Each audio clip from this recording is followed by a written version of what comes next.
Olá pessoal, muito boa noite para você que nos assiste aqui na TVT e também nos acompanha pela Rádio Brasil Atual. A Revista Brasil TVT começa agora com a minha apresentação Cosmo Silva e da jornalista Maria Tereza Cruz. Boa noite, Maria Tereza. Boa noite, Cosmo. Boa noite todos e todas que nos acompanham mais essa semana, esse domingo aqui no Revista Brasil TVT. E a queda de 0,1% do PIB, que é o Produto Interno Bruto Brasileiro, no segundo trimestre de 2021, na comparação com os primeiros 3 meses do ano, desencadeou uma nova onda de revisões para baixo das estimativas de crescimento do país, já ameaçado pela crise e pela instabilidade política. O cenário a longo prazo, com pouco crescimento econômico, inflação elevada e um possível racionamento de energia, podem agravar ainda mais a situação do país. A retração na atividade econômica foi anunciada nesta semana pelo IBGE, o Instituto Brasileiro de Geografia e Estatística. Esse assunto será tema do Revista Brasil TVT deste domingo, que também vai analisar a derrota do governo Bolsonaro no Senado Federal, que rejeitou na última quarta-feira, com 47 votos contrários e 27 votos favoráveis, a proposta que ficou conhecida como mini-reforma trabalhista. O texto da medida provisória 1045 havia sido aprovado pela Câmara dos Deputados. O texto original recriava o programa de redução de jornadas e salários, mas essa proposta também foi rejeitada pelos senadores. O Revista Brasil TVT deste domingo repercute a decisão da Justiça de São Paulo, que reafirmou que os movimentos sociais e sindical unidos na campanha Fora Bolsonaro e no Grito dos Excluídos estão autorizados a realizar manifestações no dia 7 de setembro no Vale do Anhangabaú, na capital paulista. Além disso, a Justiça determina que o governador João Dória, do PSDB, garanta a segurança dos manifestantes. O programa também vai repercutir os atos antidemocráticos previstos para acontecerem em 2 cidades do país. O Supremo Tribunal Federal retomou nesta semana o julgamento que discute se a demarcação de terras indígenas deve seguir o critério do chamado marco temporal. Por essa regra, os índios só podem reivindicar terras que já eram ocupadas por eles antes da data de promulgação da Constituição de 1988. Entre quarta e quinta-feira, o plenário do STF ouviu 39 sustentações orais de interessados no tema e de partes no processo. O julgamento deve ser retomado na próxima quarta-feira com o voto do relator, ministro Edson Fachin. Esse assunto também será discutido no programa de hoje. E para finalizar, temos um momento cultural com o Colibri na quarentena. Você acompanha o Revista Brasil TVT também pelo YouTube, youtube.com/RedeTVT. E a Justiça de São Paulo reafirmou que os movimentos sociais e sindical unidos na campanha pelo Fora Bolsonaro e no Grito dos Excluídos estão autorizados a realizar manifestação no dia 7 de setembro, no Vale do Anhangabaú, na capital paulista. Além disso, a Justiça determina que o governador João Dória, do PSDB, garanta a segurança dos manifestantes. Para falar sobre essa questão, o Revista Brasil TVT conversa agora com o João Paulo, da Coordenação Nacional do MST. Boa noite, João Paulo. Prazer falar contigo. Seja muito bem-vindo. Boa noite, gente. Dizer da alegria de estar aqui com vocês no Revista nesse domingo e véspera do nosso glorioso 7 de setembro, né? Então, para nós é uma semana importantíssima, mesmo que nós vamos ter essa segunda-feira de feriado prolongado, mas nós estamos aproveitando para fazer um grande processo de mobilização no país inteiro para poder ter o dia 7 um grande ato. E está previsto atividades em aproximadamente 220 cidades, já está confirmado no dia de hoje. Esse número pode chegar, inclusive, a 300 cidades. Para quem não sabe, o Grito dos Excluídos já acontece no Brasil há mais de 27 anos. Essa é a 27ª edição, e por isso nós estamos muito animados, de mesmo numa situação delicadíssima como essa, de ameaças golpistas, de um governo que não tem responsabilidade com o povo brasileiro, uma situação de fome. Nós achamos muito importante manter o Grito dos Excluídos, ele acontece justamente no 7 de setembro, e ao mesmo tempo, além de dar o nosso grito de independência, ao mesmo tempo de fazer a nossa briga contra esse governo entreguista que está privatizando o Brasil, por isso que o grito tem um conteúdo muito soberania nacional, mas também o grito contra a fome e contra a miséria. É inaceitável e que nós estamos vivendo um país que produz tanto alimento, um país tão grande como esse, voltar a essas taxas absurdas de pessoas famintas. Então, o Grito dos Excluídos vai acontecer e nós estamos muito felizes de que a Justiça de São Paulo concedeu, inclusive, Cosmo, 2 liminares para que garantisse que esse ato acontecesse. Talvez isso é um fato inédito e, ao mesmo tempo, queremos aproveitar e cumprimentar o prefeito de São Paulo, que também, de pronto, liberou o Vale do Anhangabaú. Todos vocês sabem, o Vale foi reformado completamente. Ele está mais parecido com uma pista de avião do que aquele monte de canteiro e de jardim que tinha lá. E nós vamos inaugurar com atos políticos com o nosso 7 de setembro, às 14 horas, o Grito dos Excluídos no Vale do Anhangabaú. João Paulo, bom, a gente tem visto nas últimas semanas não apenas a polarização, mas os ânimos, né, bastante inflamados. E com essa decisão favorável, claro, ao Grito dos Excluídos, né, referendando aí uma manifestação tão tradicional, qual o simbolismo dele numa região como o Vale do Anhangabaú, que você muito bem mencionou agora, né, que acabou de ser reformada, que também vivenciou outros atos históricos, um deles, por exemplo, contra o golpe, contra o impeachment da ex-presidente Dilma Rousseff. Qual o simbolismo desse aceite e desse ato? Qual que será o ânimo que os manifestantes vão encontrar e devem ir para o Grito dos Excluídos?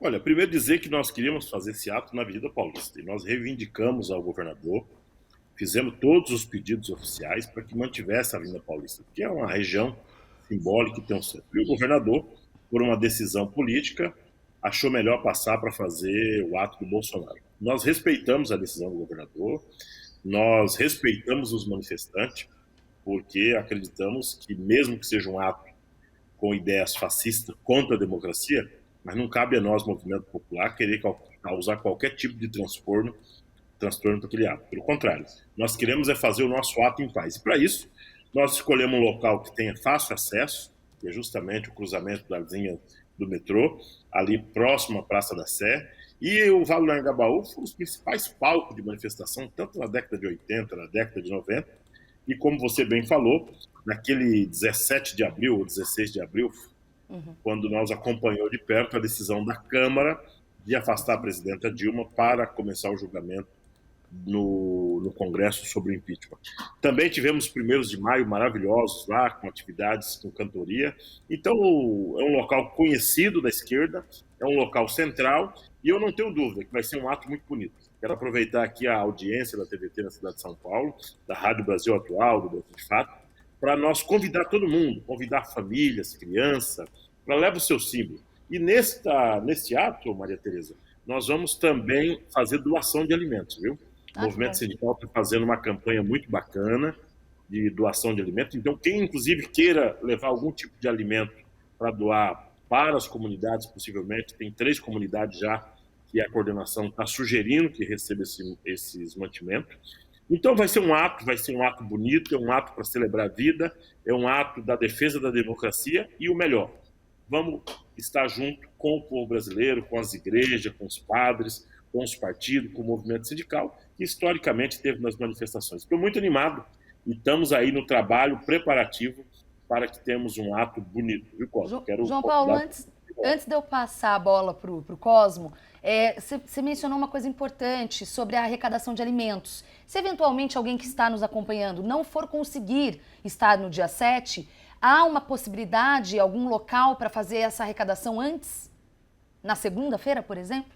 Tem sim. A quadra dos bancários, que fica muito próximo ao Vale do Anhangabaú ali, tem sido um ponto de referência de arrecadar esses alimentos. Se eu não estou enganado, acho que fica na rua Tabatinguera, ali pelo centro. Exatamente. Então, as pessoas podem ir até lá, porque lá tem sido um ponto de distribuição. E outros locais, claro. As igrejas da Zona Leste, tem vários, o padre Júlio Lancelotti está recebendo doações, os armazéns do campo, aqui em São Paulo também pode ser ponto, enfim. Mas o importante é que as pessoas participem de uma forma ou de outra. E no país, a expectativa é que tenhamos grito em todas as grandes capitais, nas cidades médias, e nós queremos fazer gritos excluídos até nos assentamentos do MST. É uma bonita festa da democracia, para nós sinalizar para o nosso povo. Nós estamos nas ruas, sinalizar para a nossa militância que nós estamos atentos ao que está acontecendo em Brasília, as decisões da CPI, as decisões do Congresso Nacional, ser solidário com a causa indígena, que ainda não terminou a votação do marco temporal, conforme você vai daqui um pouco tratar aqui também no Revista, e ao mesmo tempo discutir com a população. Nós estamos indo novamente para uma economia que vai perdendo fôlego, ou seja, mostrando que não tem nenhuma perspectiva de crescimento. Nós estamos ainda com taxas altas de mortes pela Covid, então isso nos preocupa muito. Ainda ontem eu vi os últimos números, 700 pessoas morreram. Então é uma preocupação muito grande. E quero terminar essa parte de convocação, Maria Tereza, dizendo que também vai ser um momento para nós homenagear o nosso querido Sérgio Manberti, que nos deixou essa semana. E sem dúvida nenhuma, se o Sérgio estivesse bem de saúde, ele estaria participando aqui com nós do Grito dos Excluídos. João Paulo, você falou dessa questão da arrecadação de alimentos, né? O Grito dos Excluídos, Brasil afora, em todas as capitais, cidades do Brasil inteiro, dessa arrecadação de alimentos. E aí esse gancho que você trouxe é muito importante, porque eu vou tocar num ponto agora, eu queria que você fizesse uma avaliação para a gente, dessa questão constante da alta nos preços dos alimentos. Feijão, arroz, legumes, carne, a gente nem fala mais, né? Porque está muito difícil o trabalhador conseguir pôr carne na sua refeição diária. Como é que está a articulação dos movimentos sociais aí para dar um basta a tudo isso, João Paulo? Olha, Cosmo, é importante que as pessoas possam acompanhar que talvez nós estamos tendo o preço dos alimentos mais alto dos últimos anos, relação salário, relação à renda do trabalhador, né? Eu vi o último dado aí que para comprar uma cesta básica razoável, o salário mínimo já não dá conta. Então isso demonstra uma situação gravíssima que nós estamos vivendo do preço dos alimentos. O preço dos alimentos, Cosmo, Maria Tereza, quem está nos acompanhando, ele tem que ser acompanhado a partir de 4 grandes fatores, que é o que dá o preço do alimento. O primeiro é a quantidade de produtos sendo ofertado. Infelizmente, o governo não fez reforma agrária, não financiou a agricultura familiar, não financiou os pequenos agricultores e tem uma diminuição grande de oferta de produtos na mesa no mercado para disponibilizar para os trabalhadores. Então, isso tende a aumentar o preço. O segundo fator, e não menor, é o problema climático.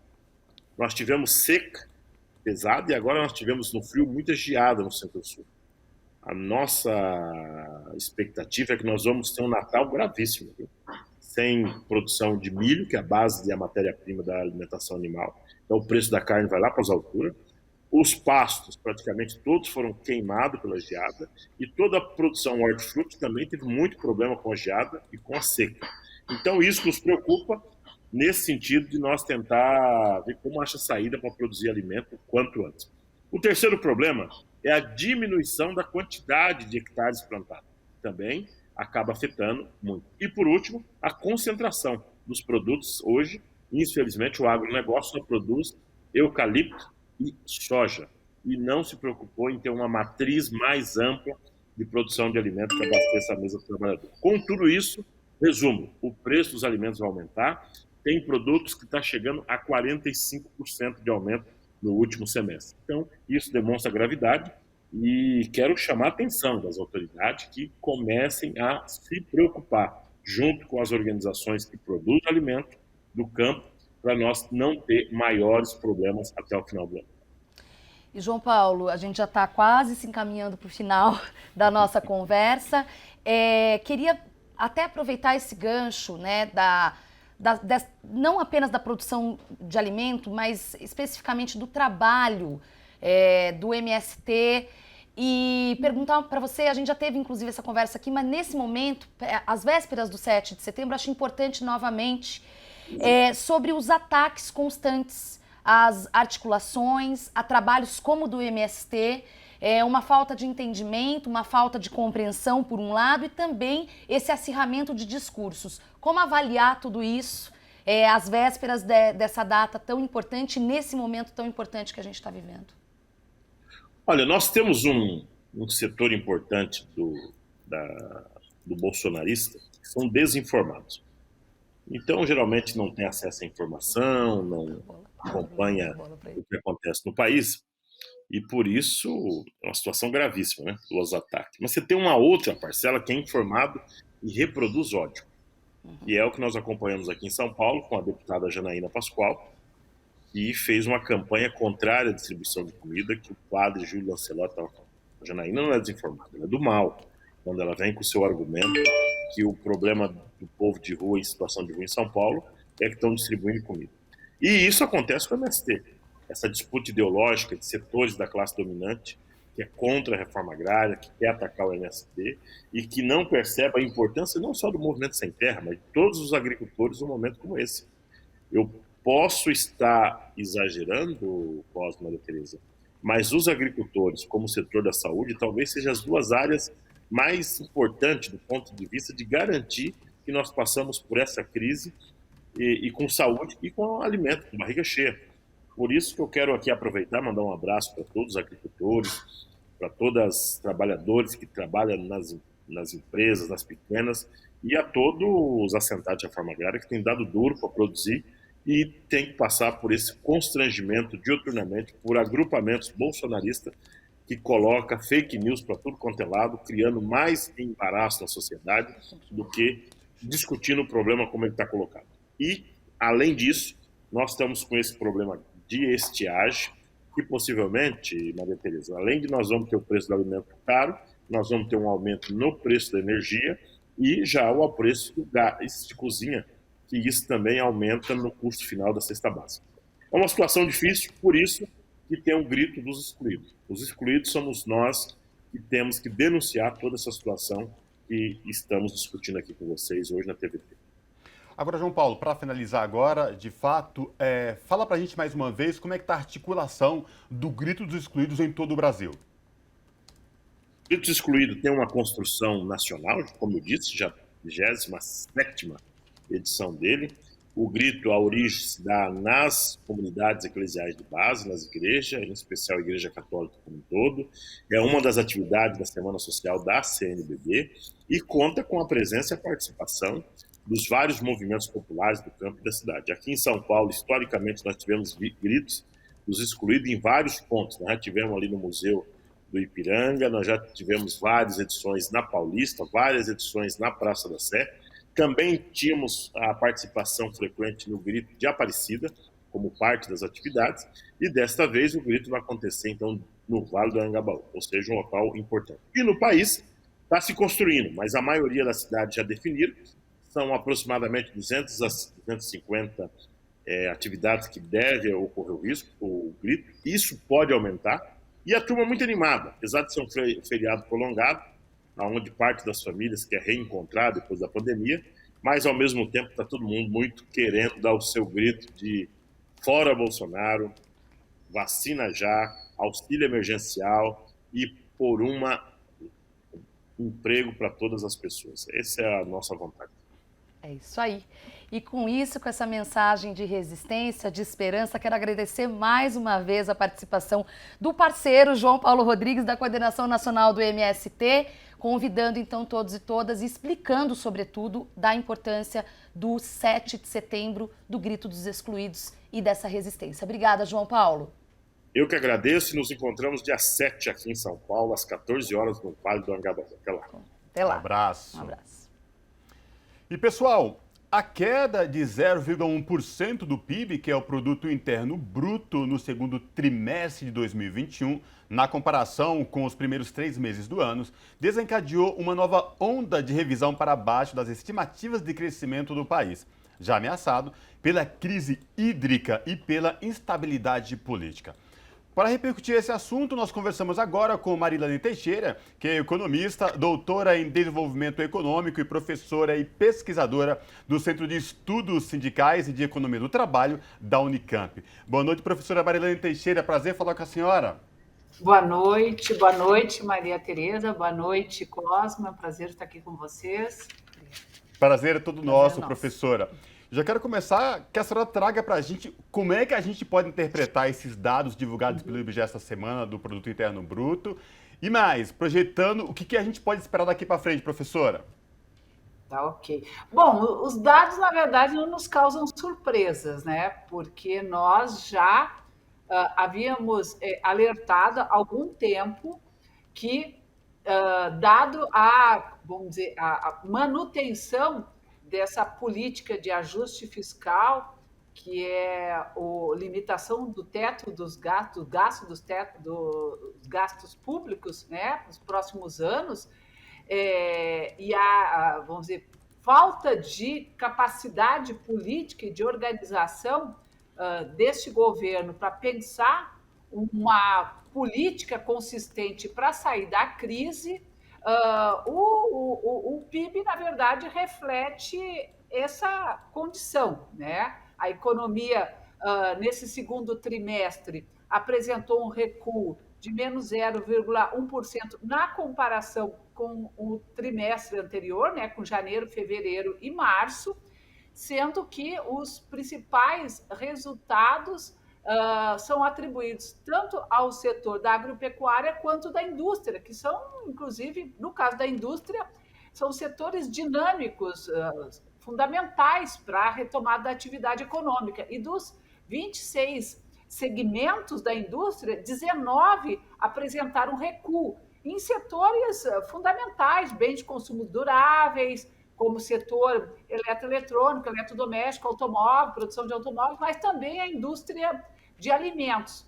E que chama atenção também é o resultado negativo do setor agropecuário, porque, inclusive, no primeiro trimestre desse ano, ele tinha sido o responsável pelo resultado positivo do PIB, e isso agora não se reflete mais. E, evidentemente, né, que hoje o Banco Central está tendo que rever todas as expectativas em relação à retomada da atividade econômica para esse ano. As projeções de um crescimento de mais de 5% não vão ocorrer, e tudo indica, e os analistas já estão sinalizando para isso, que a retomada do ano que vem também vai ser em patamares muito rebaixados.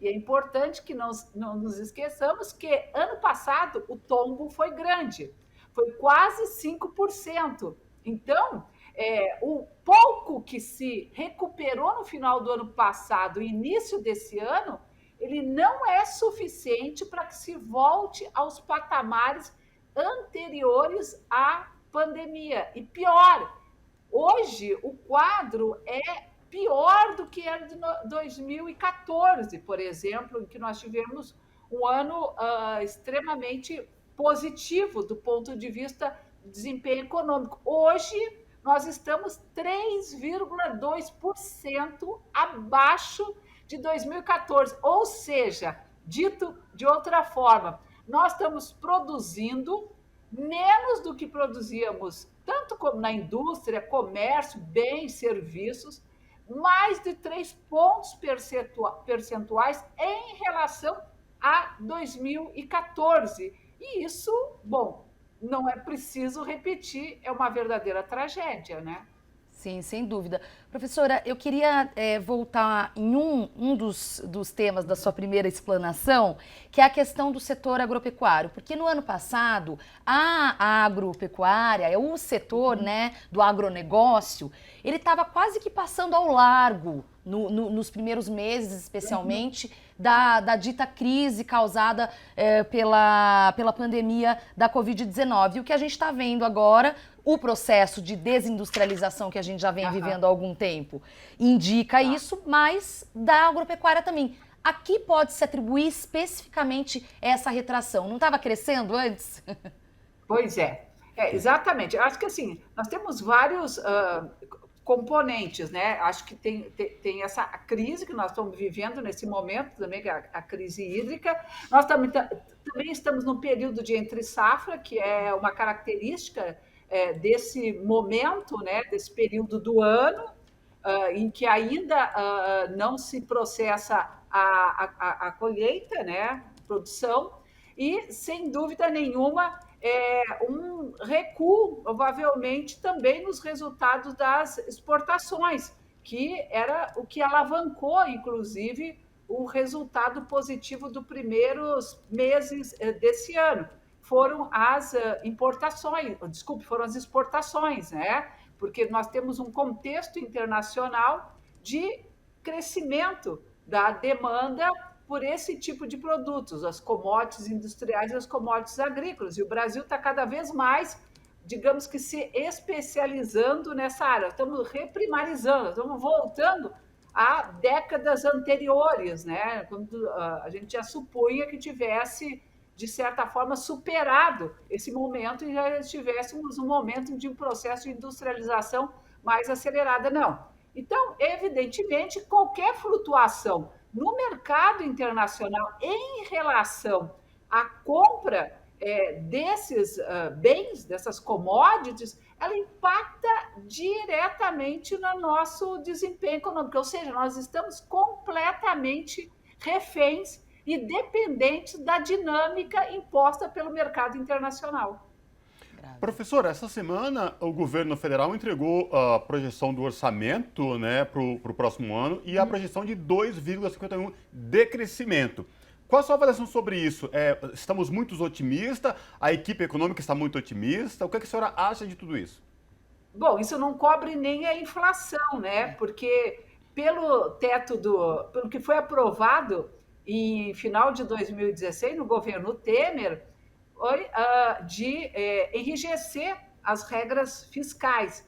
Então, ou seja, pelos próximos 20 anos, o orçamento para o ano seguinte só poderia ser atualizado, né, corrigidos pela inflação.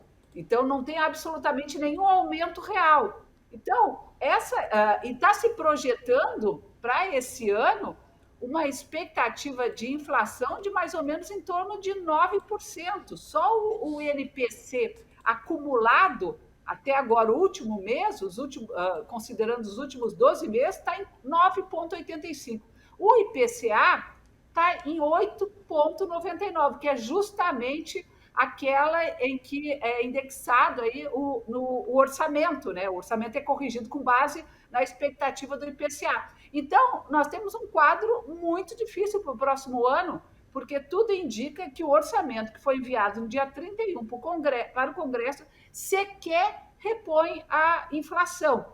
Então, significa que vão se operar cortes em relação a vários dos gastos que são essenciais e fundamentais para esse período de recuperação econômica, porque, na verdade, a única possibilidade que nós temos de recuperar minimamente a atividade econômica é justamente o Estado gastando, ampliando, né, os investimentos e o gasto público. E o que está se observando, na verdade, é um recuo em relação a isso. Então, ou seja, o ano que vem pode se considerar como um ano perdido, né, desse ponto de vista.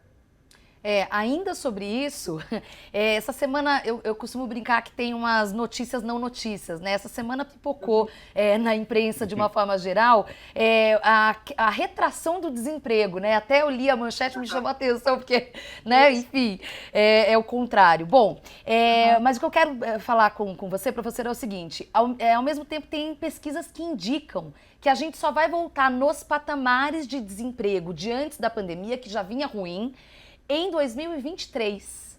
Então, eu queria saber se essas projeções procedem e, mais que isso, 2022, então, vai ser uma catástrofe. Exatamente. Não, e eu te digo, Tereza, eu, inclusive, sou mais pessimista em relação a 2023, porque nós estamos hoje num patamar de desemprego altíssimo. Nós estamos com quase 15 milhões de desemprego aberto, né? Não estamos nem considerando aquelas pessoas que desistiram de procurar trabalho. E mais, nós tivemos o ano passado uma retirada da força de trabalho de mais de 10 milhões de pessoas, e nem todos aqueles que se retiraram do mercado de trabalho o ano passado em decorrência da pandemia voltaram para o mercado de trabalho pressionando, né? Portanto, em busca de trabalho. Então, quando a maior parte das pessoas, de fato, que saíram do mercado de trabalho no passado retomar, a taxa de desemprego tende a se elevar. E aí tem uma confusão muito grande, porque o que ocorre? Nós temos duas grandes medidas em relação à taxa de desemprego ou o nível de emprego no Brasil, que são os registros administrativos medidos pelo CAGED mensalmente, que são aqueles registros referentes aos trabalhadores formais, aqueles que têm carteira de trabalho assinada, que são as empresas que informam, né, ao Ministério do Trabalho. Então, ela informa mensalmente o número de pessoas que foram admitidas e o número de pessoas dispensadas e, portanto, ali se calcula o saldo. Tanto que, recentemente, essa semana, foi divulgado um saldo positivo de mais de 300 mil postos de trabalho. Quando nós olhamos para os dados da PNAD, que são os dados do IBGE, a relação é completamente diferente. Lá no IBGE, nós observamos uma taxa de desemprego que cresce, justamente porque as pessoas estão voltando para o mercado de trabalho, estão pressionando, só que não estão encontrando trabalho e aumenta a taxa de desemprego. E aquelas que encontram trabalho, cresce entre o trabalho informal e o trabalho por conta própria, tanto que a taxa de crescimento do trabalho com carteira, medido pelo IBGE, é menos da metade do que foi o crescimento do trabalho informal e do trabalho por conta própria. Tem um problema aí que nós temos chamado a atenção, alertado, não só nós temos, vamos dizer, do campo da pesquisa, os pesquisadores, professores, estudiosos, chamam a atenção, mas o próprio Banco Central reconheceu isso recentemente em uma das suas atas, que os dados do IBGE, os dados da PNAD, são muito mais fidedignos da realidade brasileira, porque não há como recuperar emprego se a atividade econômica não está se recuperando.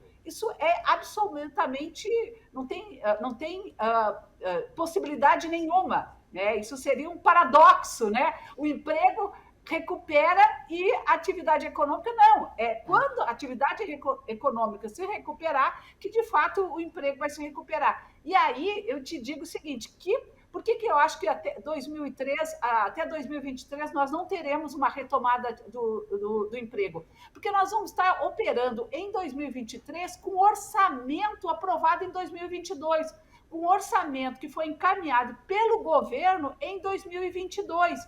Então, nós vamos estar ainda em 2023 operando com um orçamento que ainda tem como principal meta garantir o controle das contas públicas. Então, na verdade, acho que a gente tem que projetar uma retomada da atividade econômica do emprego para 2024. Infelizmente, gostaria de ser portadora de boas notícias, mas a realidade não está mostrando isso, né? Infelizmente. Professora, eu lembro, nesta semana eu falei com a senhora por conta de uma reportagem para a Rádio Brasil Atual sobre o número da informalidade, né? Eu lembro que em um ano, mais de 5 milhões, um total de 5 milhões de pessoas sem carteira assinada, o seu aumento. Então o que a gente percebe é esse aumento desenfreado da informalidade, pessoas no mercado de trabalho, mas nenhuma seguridade social. Professora, a tendência para os próximos anos é que esse número, esse contingente aumente ainda mais ou não? Olha, vai depender muito de qual é o projeto de desenvolvimento, Cosmo, porque que nós queremos para o Brasil, qual é o projeto de sociedade. Porque, de fato, hoje nós estamos com 30 milhões de pessoas que não contribuem com a Previdência, desde a reforma trabalhista, o que mais tem crescido no Brasil, a despeito, inclusive, da defesa que foi feita em torno da reforma trabalhista, porque ela iria gerar empregos, ela iria aproximar o trabalho informal da formalidade, e nada disso aconteceu. O que ocorre desde 2017 é um crescimento da informalidade e do trabalho por conta própria, e, inclusive, claro, que é beneficiado pela própria reforma trabalhista, porque fragilizou as instituições públicas, né, como os sindicatos e a própria Justiça do Trabalho, ampliando a liberdade do empregador de praticar a ilegalidade. E o que nós temos observado a partir da pandemia e com, vamos dizer, a lenta recuperação da atividade por conta das medidas, né, progressivas de flexibilização do isolamento social e a retomada de alguma atividade econômica, que o emprego que cresce é o emprego informal e é o trabalho por conta própria. E reverter isso significa recuperar um projeto de sociedade que não é esse, porque não é com um crescimento do PIB de 2%, como está sendo projetado para o próximo ano e para os próximos anos, que nós vamos conseguir sair de um patamar de quase 15% de taxa de desemprego no Brasil hoje. Nós nunca estivemos num patamar tão elevado. E as medidas que precisam ser adotadas para recuperar o emprego e para formalizar o emprego, elas precisam ser muito mais ousadas, elas precisam pensar que o Estado vai ter que agir. E o Estado vai ter que agir gerando, inclusive, proporcionando a geração de empregos. Essa vai ter que ser a alternativa para que a gente possa, de fato, sair desse patamar. Não vai ser a iniciativa privada, isoladamente, que vai ser capaz de conseguir induzir uma retomada da atividade econômica com geração de empregos. Haja visto as propostas que circularam na última semana em relação à medida provisória 1045, que se introduzia 3 novos contratos. Um deles era facilitar a contratação pelas empresas por custos menores para jovens entre 18 e 29 anos. Bom, tivemos aí a felicidade de ter o Senado derrubando com a medida provisória. Mas ainda está no radar desse governo essa ideia de que tem que aprofundar a reforma trabalhista, tem que flexibilizar a contratação para que se possa gerar emprego. Agora tem um paradoxo nisso. Quando você olha os dados do CAGED, divulgados essa semana, dos 300 mil postos de trabalho que eles alegam que foi gerado nesse período, mais de 50% é justamente entre jovens até 24 anos.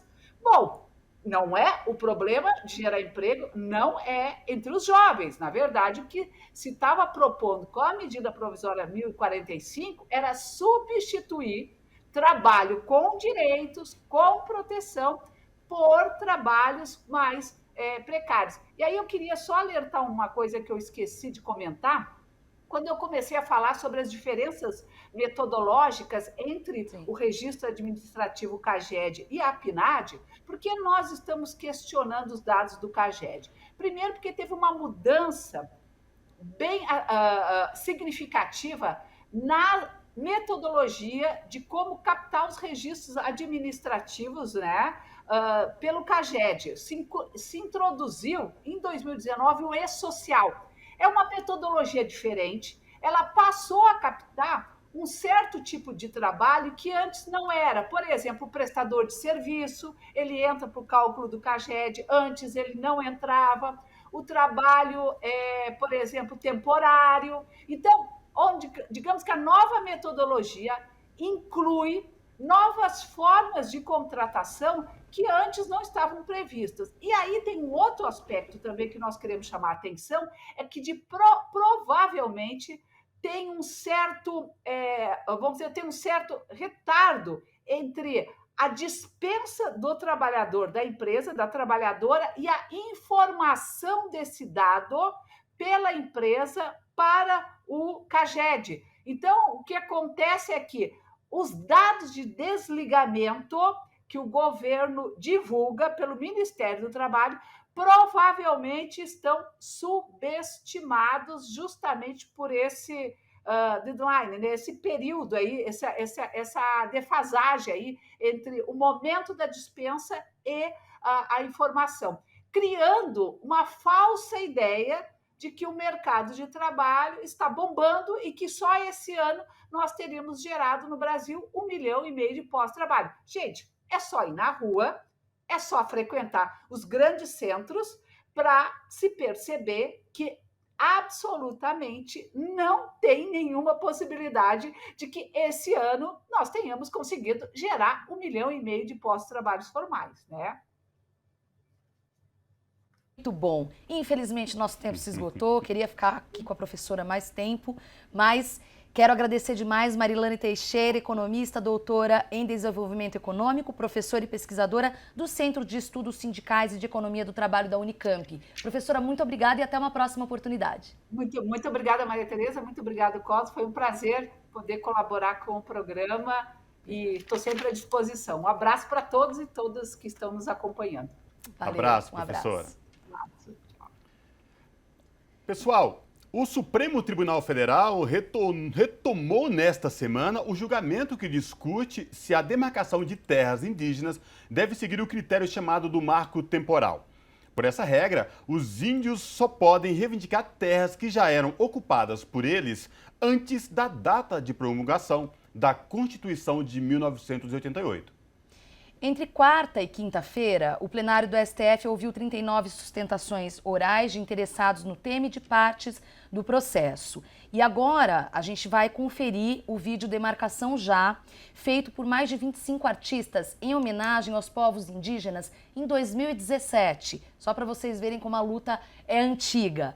Muito mais antiga do que 2017, mas só para vocês terem uma dimensão. Quando indígenas de todo o país montaram um acampamento em Brasília para denunciar justamente o que é a paralisação dos processos de demarcações de terra.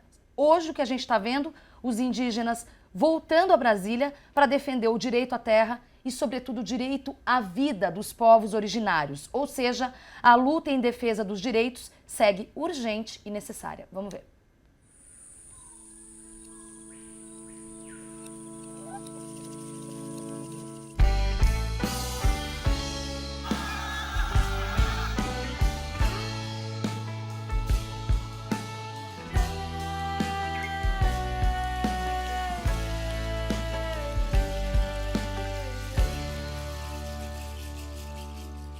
Já que depois de mais de 5 séculos e de N ciclos de etnogenocídio, o índio vive meio a 1000 flagelos, já tendo sido morto e renascido, tal como o povo cadiveu e o Panará. Demarcação já, demarcação já. Já que diversos povos vêm sendo atacados sem vir a ver a terra demarcada, a começar pela primeira no Brasil, que o branco invadiu já na chegada, a do Tupinambá. Demarcação já, demarcação já.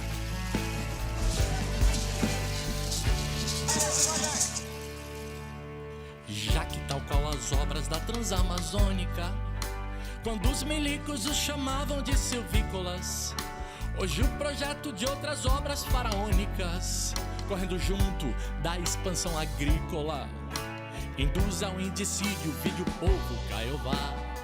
Demarcação já, demarcação já. Já que tem bem mais latifúndio em desmesura que terra indígena pelo país afora, e já que o latifúndio é só monocultura, mas a TI é polifauna e pluriflora. Demarcação já, demarcação já. E um tratoriza, motosserra transgeniza, e o outro endeusa e diviniza a natureza. O índio a ama por sagrada que ela é, e o ruralista pela grana que ela dá. Demarcação já, demarcação já. Já que por retrospecto, só autóctone mantém compacto e muito intacto, e não impacta e não infecta e se conecta e tem um pacto com a mata, sem a qual a água acabará. Demarcação já, demarcação já. Pra que não deixem nem terras indígenas, nem unidade de conservação, abertas como chagas cancerígenas pelas feridas da mineração, e de hidrelétricas no ventre da Amazônia, em Rondônia, no Pará. Demarcação já, demarcação já. Já que tal qual o negro homossexual, o índio é tudo que não presta como quer. Quem quer tomar-lhe tudo que lhe resta, seu território, herança do ancestral, e joga o que ele quer, o que é dele já. Demarcação tá, demarcação já. Pro índio ter aplicação do estatuto, que linde o seu rincão com um reduto, e blinde-o contra o branco mau e bruto, que lhe roubou aquilo que era seu. tal como aconteceu do Pampa ao Amapá. Demarcação lá, demarcação já.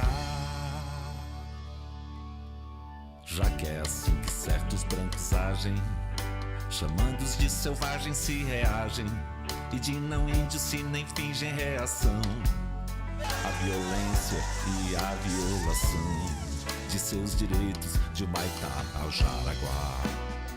Demarcação já, demarcação já. Pois índio pode ter iPad freezer, TV, caminhonete, voadeira, que nem por isso deixa de ser índio, nem de querer e ter na sua aldeia cuia, canoa, cocar, arco, maracá. Demarcação já é, demarcação já. Para que um indígena não seja um indigente, um alcoólatra, um escravo, um exilado, ou acampado à beira de uma estrada, ou confinado e no final um suicida, já velho ou jovem, ou pior, piá. Demarcação já. Demarcação já.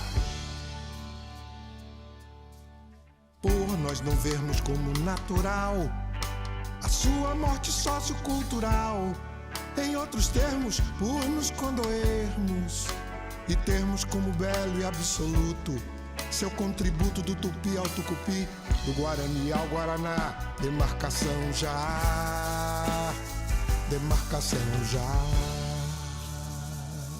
Pois guaranis e macuxis e pataxós estão em nós e somos nós.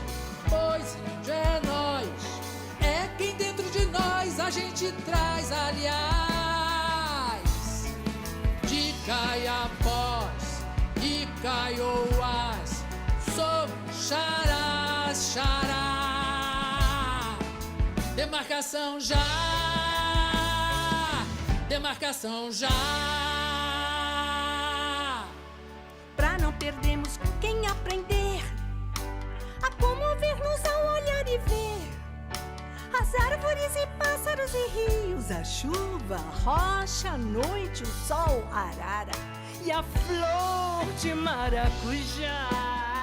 Demarcação já, demarcação já.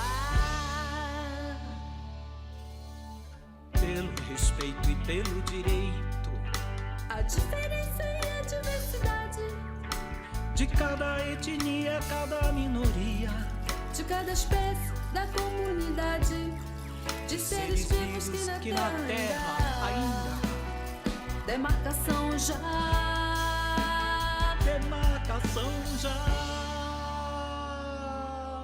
Por um mundo melhor, ou pelo menos algum mundo por vir, por um futuro melhor, ou oxalá algum futuro por eles, por nós, por todo mundo, que nessa barca junto todo mundo tá.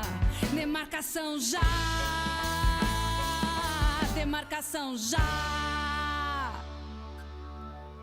Já que depois que um enxame de Birapueras e de Maracanãs de mata for pro chão, os Yanomami morrerão deveras, mas seus xamãs, seu povo vingarão.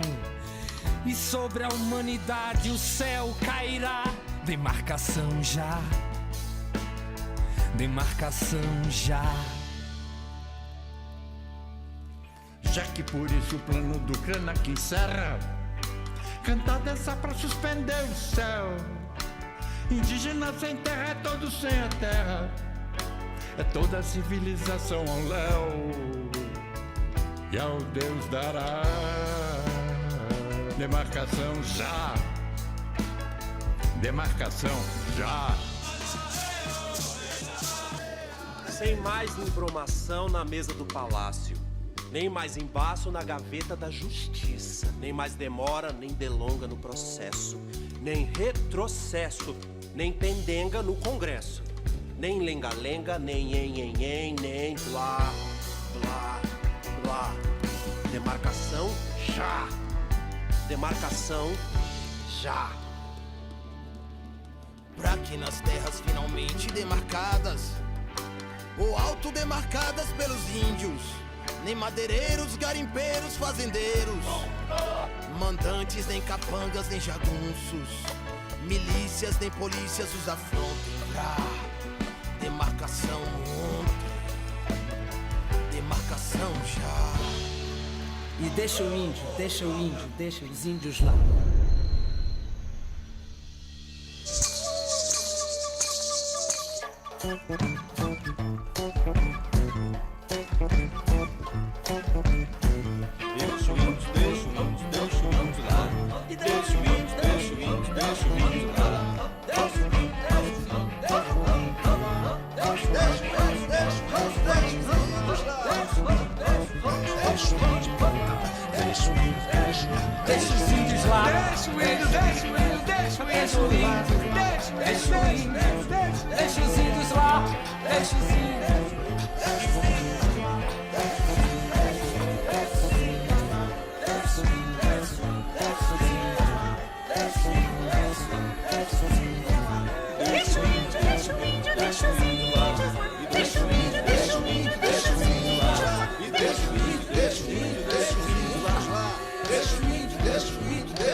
Deixa o povo cainguinho lá. Deixa o índio, deixa o índio, deixa os índios lá.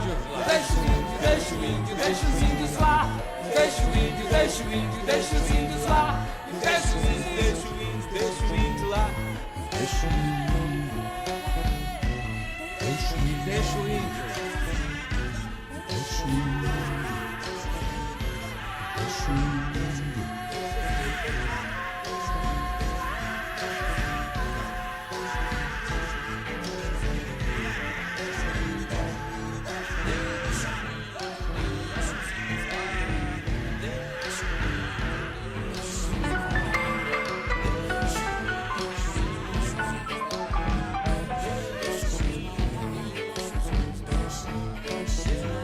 deixa o varão é tela. Deixa o índio, deixa o índio, deixa o índio, deixa o índio lá.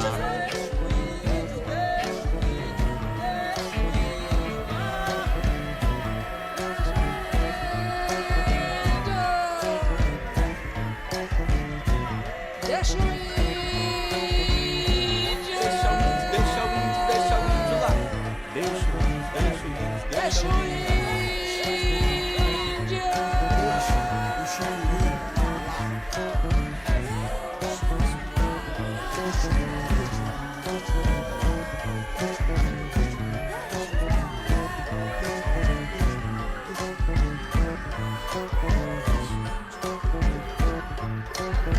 E deixa os camalhos orar.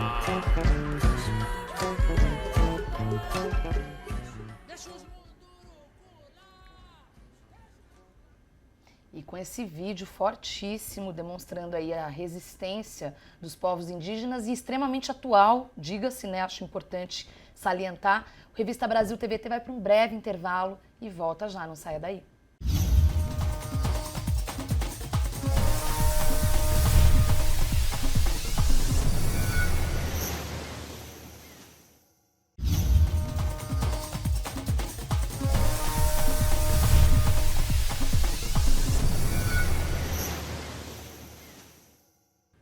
De volta com a Revista Brasil TVT, aqui na TVT e também na Rádio Brasil Atual.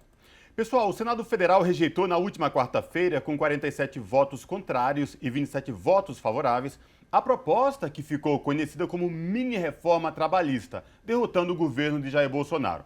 O texto da medida provisória 1045 havia sido aprovada pela Câmara dos Deputados. O texto original recriava o programa de redução de jornadas e salários, mas essa proposta também foi rejeitada pelos senadores. Para repercutir essa questão e o cenário de Brasília, o Revista Brasil TVT conversa agora com Vicente Paulo da Silva, o deputado federal Vicentinho, pelo estado de São Paulo. Olá, deputado, boa noite, prazer em falar contigo. Boa noite, Cosmo. Boa noite, Maria Tereza. Uma imensa satisfação dialogar com vocês. Essa satisfação só não é completíssima porque nós tivemos duas grandes perdas nestes dias, né?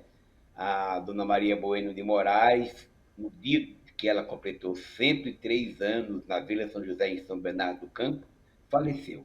A mãe da Omi Talab, uma grande guerreira, e o nosso Sérgio Mamberti, nosso irmão querido de todas as horas, companheiro carregado de dignidade, de coragem, se foi, mas não irá dos nossos corações. Deputado Vicentinho, esta semana o Brasil estava meio que atônito, esperando o que vinha do Senado Federal após a Câmara dos Deputados ter aprovado essa medida 1045, medida essa que precarizava ainda mais o mundo do trabalho e era tida como uma mini-reforma trabalhista, porém o Senado rejeitou. Eu queria que o senhor falasse para a gente do que estava incluso exatamente nessa medida provisória 1045, o que estava em jogo e o que iria impactar. E mais, deputado, essa medida provisória sendo rejeitada pelo Senado, ela se enterra por completo? Qual é a expectativa daqui para frente? Bom, primeiro, essa medida provisória, que foi chamada de mini-reforma, eu estava chamando de pá de cal nos direitos da nossa classe trabalhadora.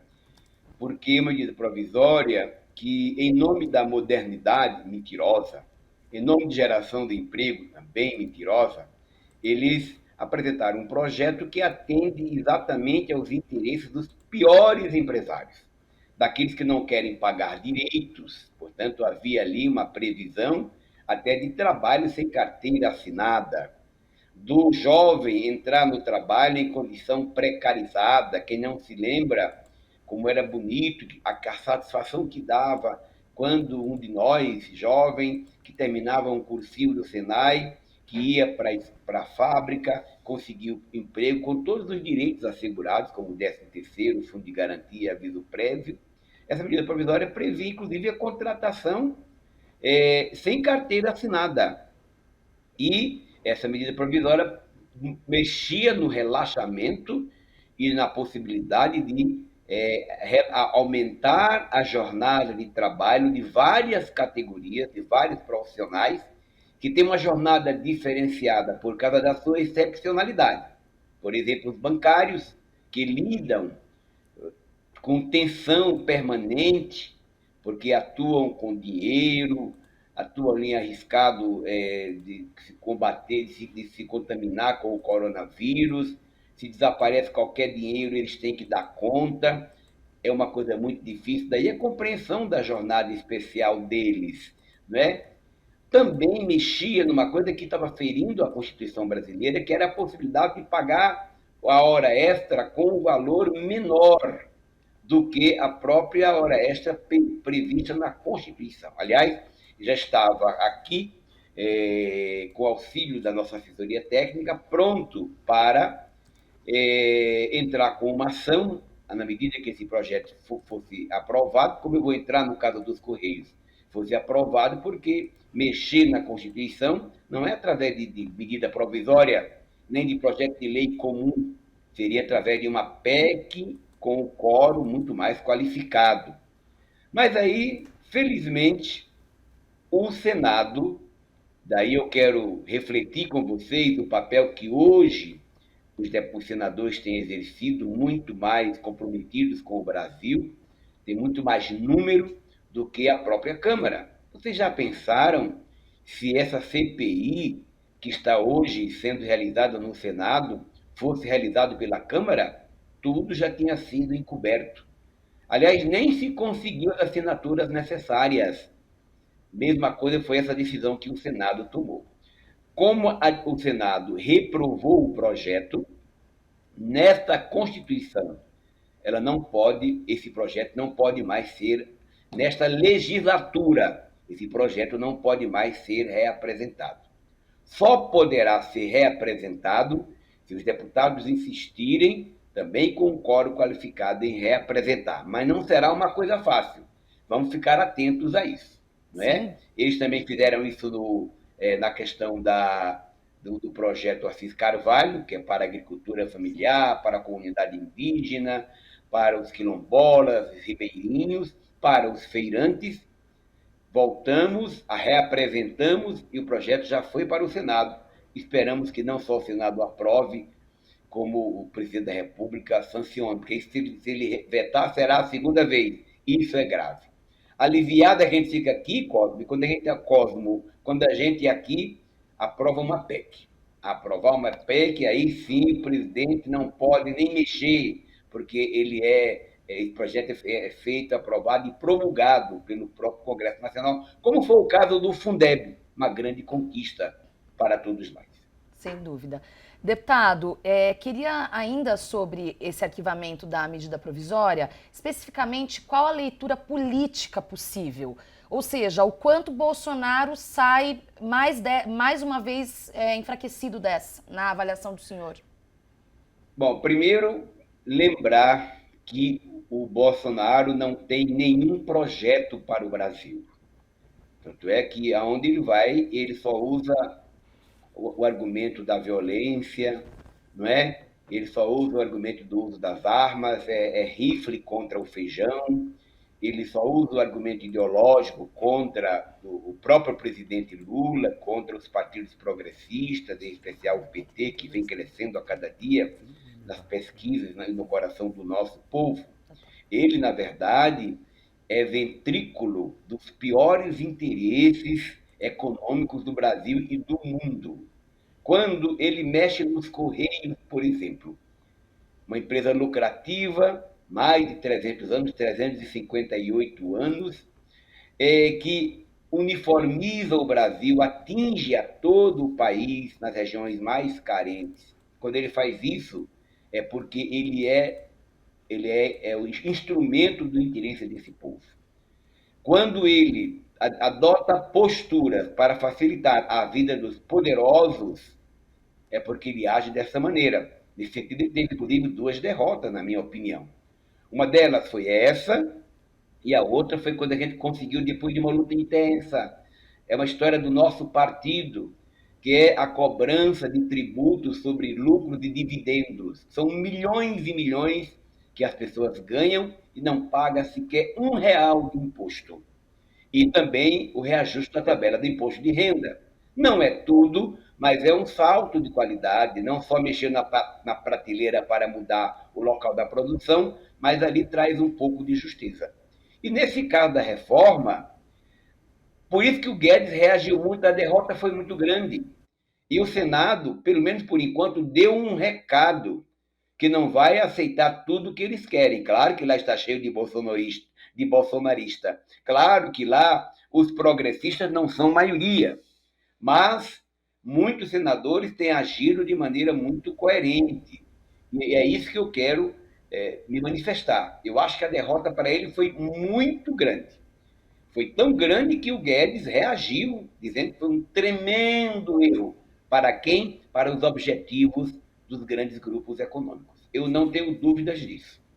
Agora, deputado Vicentinho, tem outra PEC também em tramitação aí no Congresso, que é a PEC 32, a PEC que trata da reforma administrativa. Mais uma dentre vários retrocessos apresentada aí na Câmara dos Deputados e que será encaminhada ao Senado. O que o senhor pode falar para a gente em que está a situação da PEC 32 aí em Brasília? Bom, sempre lembrando que isso que eu acabei de falar, que ele é ventríloco desses interesses, que os projetos de retiradas de direitos, para isso fazendo do Estado um instrumento apenas dos grupos econômicos, vem ocorrendo desde o primeiro momento, quando primeiro congelaram a saúde por 10 anos, que foi a PEC da morte. Quem é que precisa do atendimento na saúde? O nosso povo pobre. Segundo, fizeram uma reforma trabalhista que enfraqueceu, colocou o trabalhador como um trabalhador descartável, dificuldades para negociações, até para entrar com um processo, dificuldades em todos os sentidos e redução efetiva dos direitos, conflagrando assim uma CLT destroçada, combalida.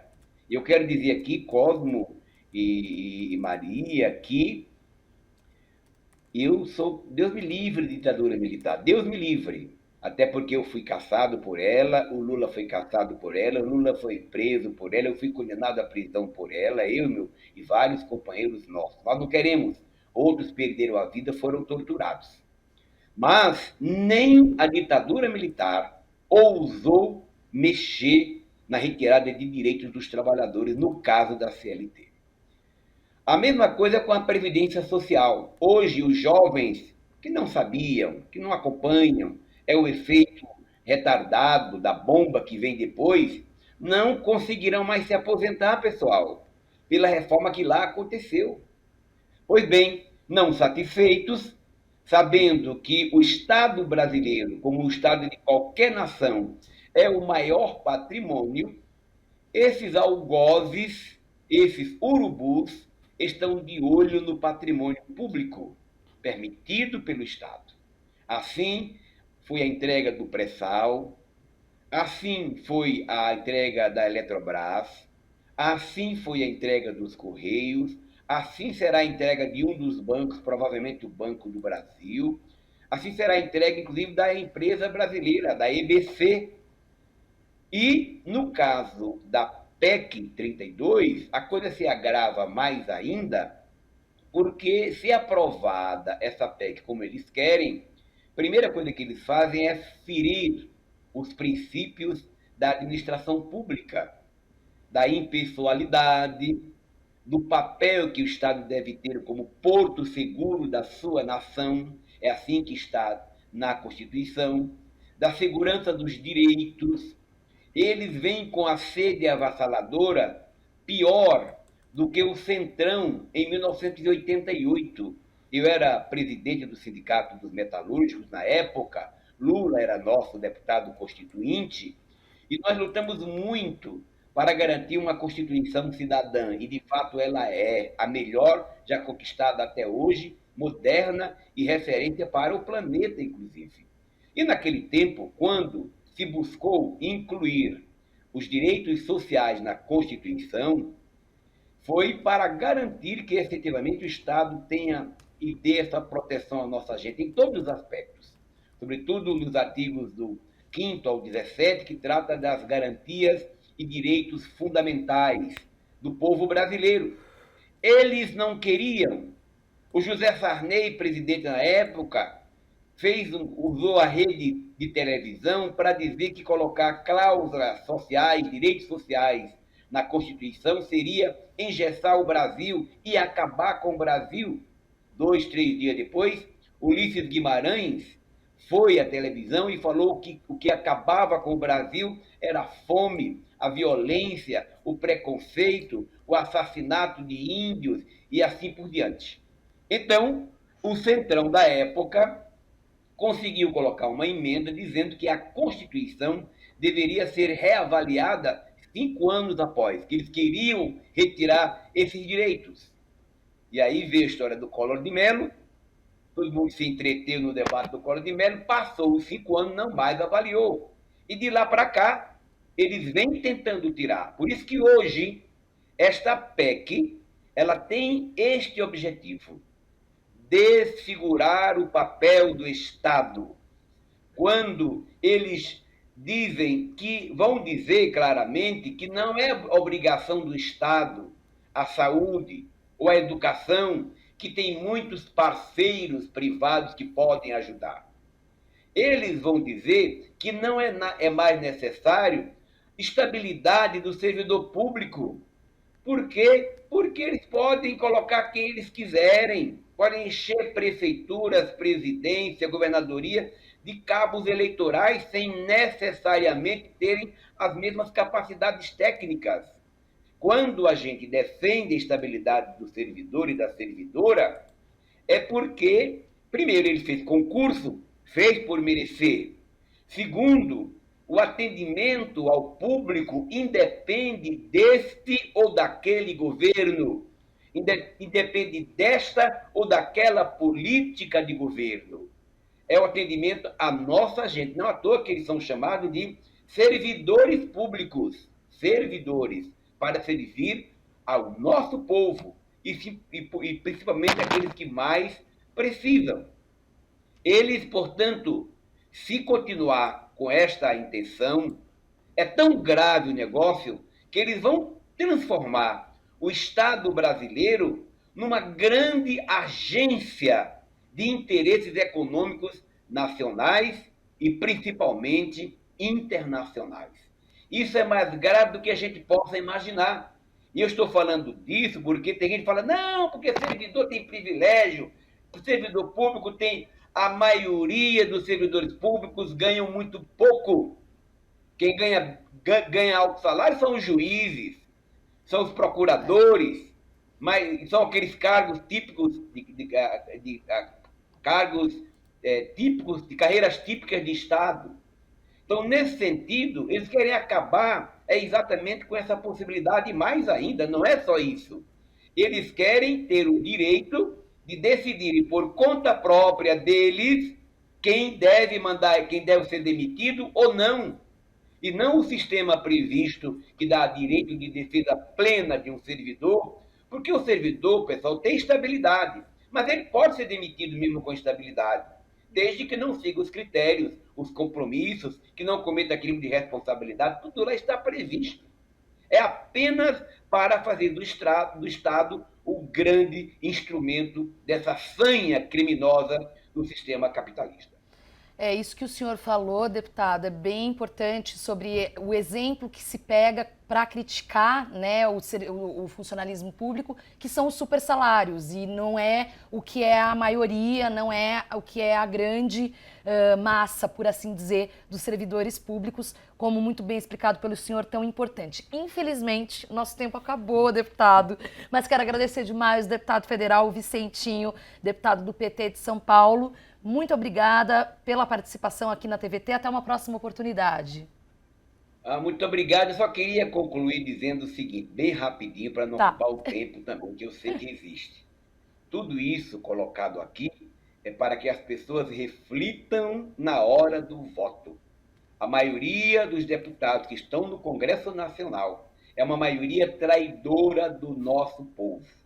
300 empresários, poucos operários, 128 fazendeiros, 2 trabalhadores rurais, uma indígena, povo negro dos 513 apenas 20, mulheres dos 513 apenas 77. Olha que tem mulheres que são bolsonaristas, machistas, mas nem todo mundo é tipo, digamos, uma Luiz Erundina, Benedita da Silva, Jandira Segala, Maria do Rosário. Então, só queria dizer isso para que as pessoas que estão nos assistindo reflitam, porque eleger um presidente da República, eleger traidor do povo e eleger parlamentares traidores do povo é a mesma coisa que você colocar uma raposa para cuidar das galinhas. Muito bom, deputado. Obrigada. Obrigado, deputado. Obrigado.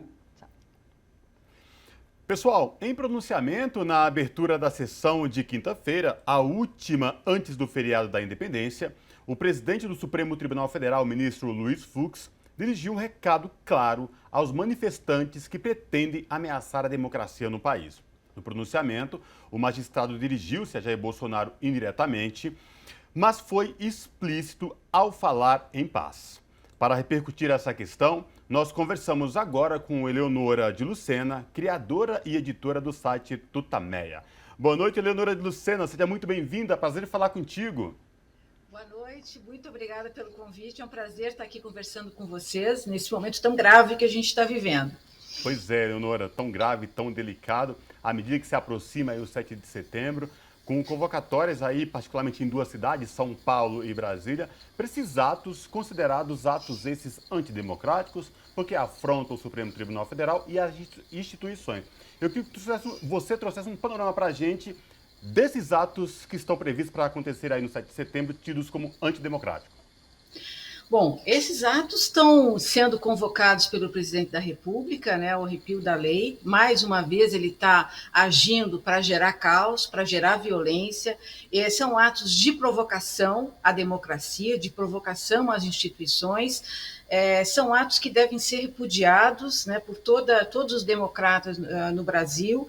E são atos que estão sendo estimulados, veja só, pelo presidente, que está convocando praticamente os policiais militares a irem armados a essas manifestações. São atos que estão sendo financiados por setores, né, imagino que minoritários, mas, enfim, mais toscos do agronegócio, estão financiando essas caravanas, né, de pessoas que estão sendo provavelmente iludidas, né, por essa propaganda fascista do governo, e é um momento de muita apreensão, porque se os policiais forem armados, né, se houver armas nessas manifestações, poderá haver provocação, eles podem ir para os outros protestos que vão acontecer também. Então, pode virar uma situação bastante explosiva. A gente sabe na história, né, tanto na Alemanha nazista quanto na Itália fascista,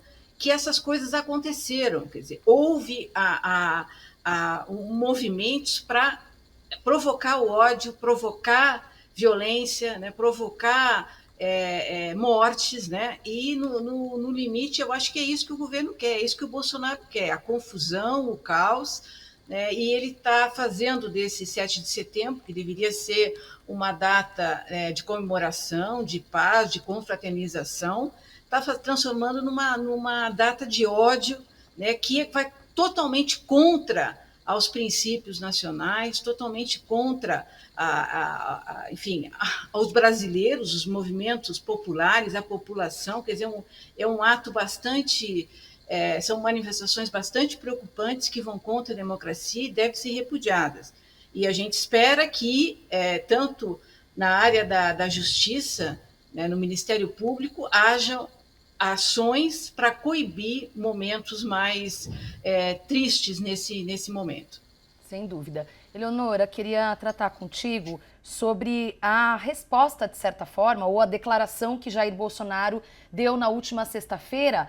Ele não falou em nomes, mas ele deu claro recado a 2 ministros do STF, né?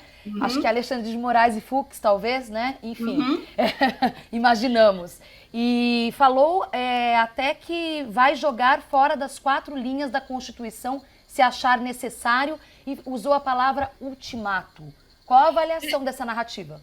É uma provocação, é um assinte à democracia, inaceitável. Aliás, tudo que o Bolsonaro faz e fala é inaceitável em qualquer parâmetro democrático.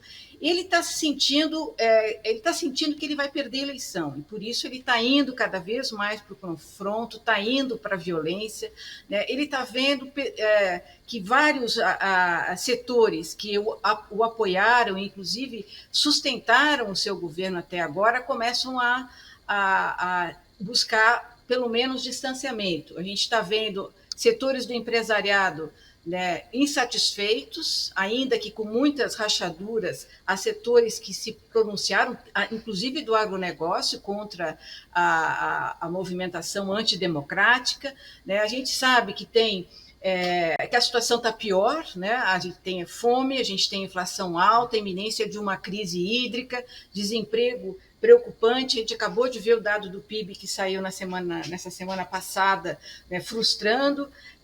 Há o caso da corrupção dos filhos, que está ficando cada vez mais clara. Então, ele está se vendo cercado por todas as áreas, então busca apoio nesses setores que são mais fiéis a ele e vai tentar o confronto, e é isso que ele faz desde o início, desde que ele sentou na cadeira lá no Planalto. É isso que ele tenta fazer, gerar confusão, destruição, que é o que ele mais faz, destruição. Eleonora, a gente pode entender que tudo isso, né, nos últimos 15 dias, esses ataques constantes do presidente Jair Bolsonaro, à medida que vai chegando aí essa manifestação convocada por os bolsonaristas e pelo próprio presidente, é um presidente acuado, sem propostas efetivas para o Brasil, como você bem falou, desemprego em alta, alimentos em alta, preço da energia, e nenhuma proposta efetiva para combater tudo isso, e sim ataques às instituições. Será que o presidente se sente ou estar acuado?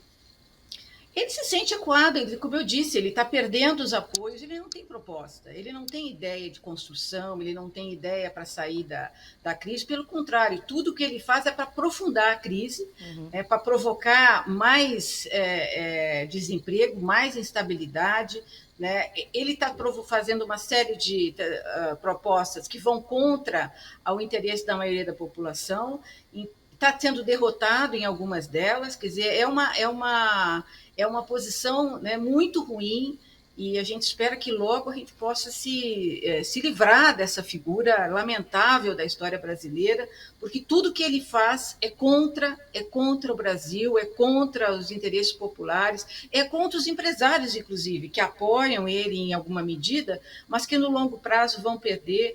Setores da igreja também estão se pronunciando contra essas políticas de Bolsonaro. Então, a CPI da Covid está aí para mostrar, né, tudo que ele fez, né, contra a saúde, provocando mortes, né, mais de 560 mil brasileiros morreram, né, e resultado direto de uma política do governo. Quer dizer, onde você olha, ele só faz para prejudicar a população brasileira. E ele está sentindo que mesmo seus apoiadores, digamos, mais institucionais, na área empresarial, estão achando que talvez tenham que pular fora, porque é insustentável. É insustentável o Brasil ficar sob o tacão desse governo absolutamente insano e tão prejudicial ao Brasil. Agora, Leonora, ainda sobre essa questão de apoios ao 7 de setembro do Bolsonaro, né, a esses atos antidemocráticos, o Correio Brasiliense publicou uma reportagem bem interessante dizendo que, embora haja um apoio grande, um bolsonarismo bastante vigente e crescente em algumas fileiras da polícia militar, as Forças Armadas, principalmente o alto escalão das Forças Armadas, tem tido um entendimento de que o Bolsonaro precisa baixar a bola. Eles até usaram o termo dar uma trégua na crise entre os poderes, né? Que é justamente o contrário que a gente tem visto que ele está fazendo. Qual que é a sua avaliação também desse descolamento de narrativa das Forças Armadas, considerando que a história dele e a chegada dele ao poder também teve muito disso, desse discurso?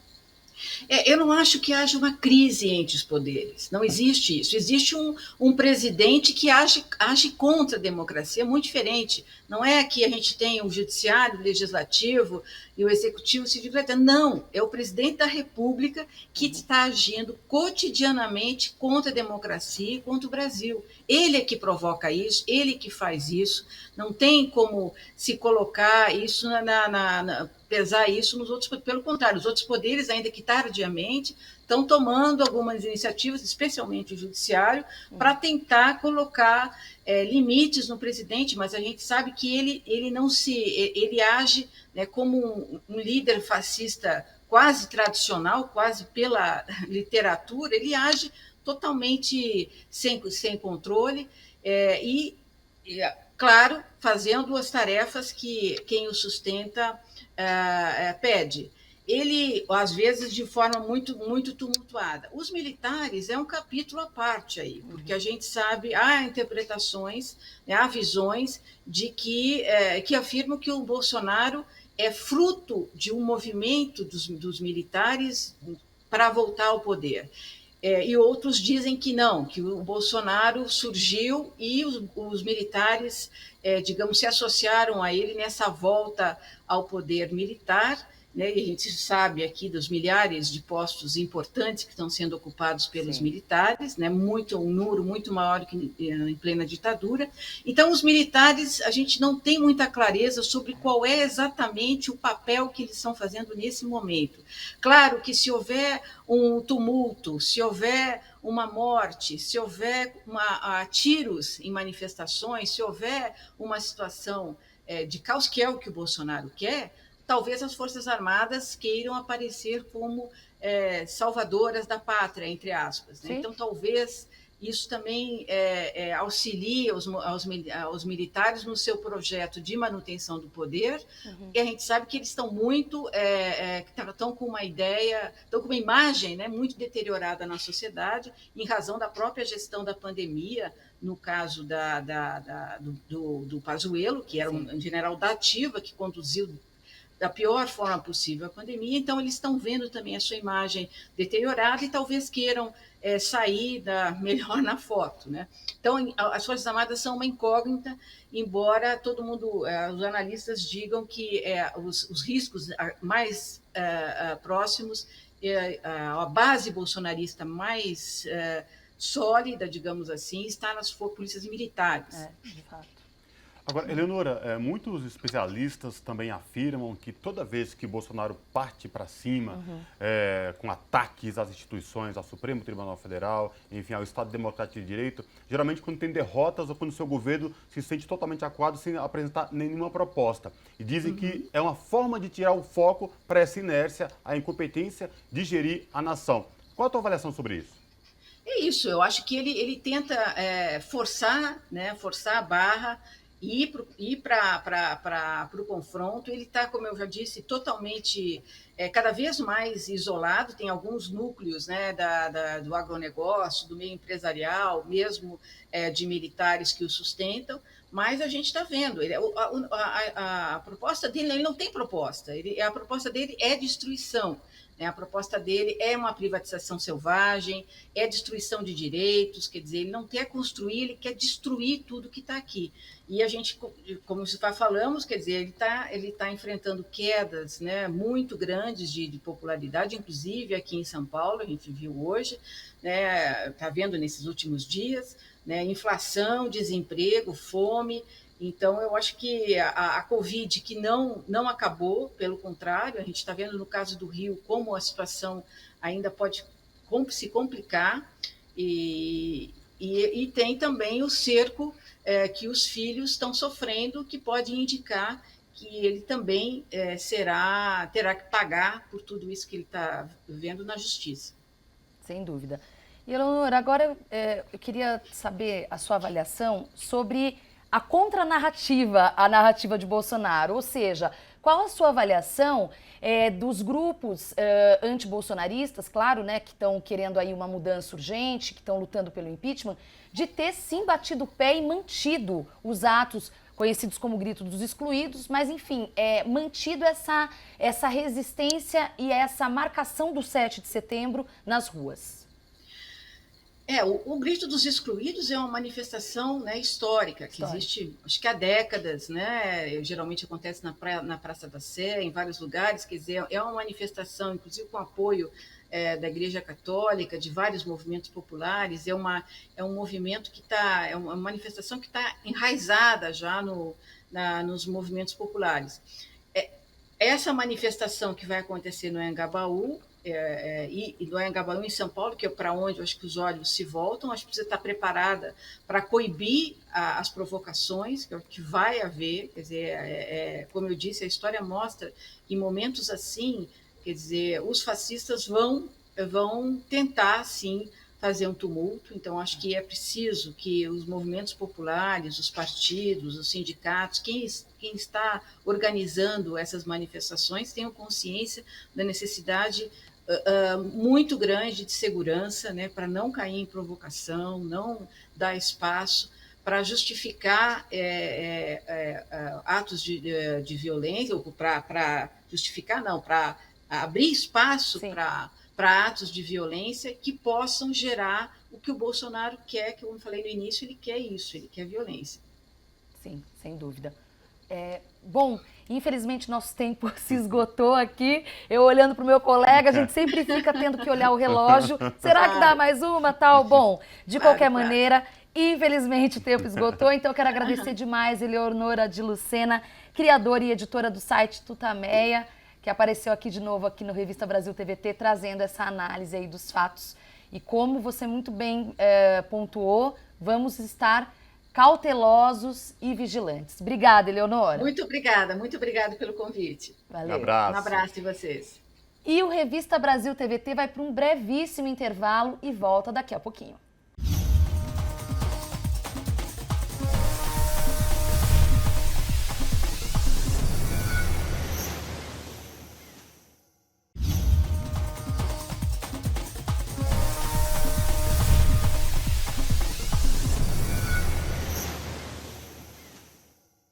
De volta com Revista Brasil TVT, aqui na TVT e também na Rádio Brasil Atual. Pessoal, a ministra Laurita Vaz, do Superior Tribunal de Justiça, negou na quinta-feira 2 pedidos de salvo-conduto protocolados por policiais militares que queriam participar das manifestações de 7 de setembro, em favor do presidente Jair Bolsonaro. A Constituição Federal proíbe expressamente a participação de integrantes das Forças Armadas e das Forças Policiais em atos políticos. Para repercutir essa questão, nós conversamos agora com Antônio Cláudio Muriz de Oliveira, que é advogado, jurista, foi secretário de Segurança Pública no Estado de São Paulo e é membro da Comissão Arnes. Boa noite, doutor Mariz, seja muito bem-vindo, prazer falar com o senhor. O prazer é todo meu, estou inteiramente à disposição de vocês. Maravilha. Doutor Mariz, eu queria que o senhor trouxesse para a gente um panorama essa confusão que vem gerando de participação de policiais militares da ativa em atos políticos, esses atos aí chamados de antidemocráticos para o 7 de setembro. Lembrando para os nossos telespectadores da TVT e também ouvintes da Rádio Brasil Atual que a Constituição proíbe esse tipo de posicionamento. O senhor já lidou com policiais à frente quando foi secretário de Segurança Pública do Estado. Eu queria que o senhor trouxesse um panorama para a gente desse atual momento. É um momento muito difícil em que coisas estranhas estão acontecendo.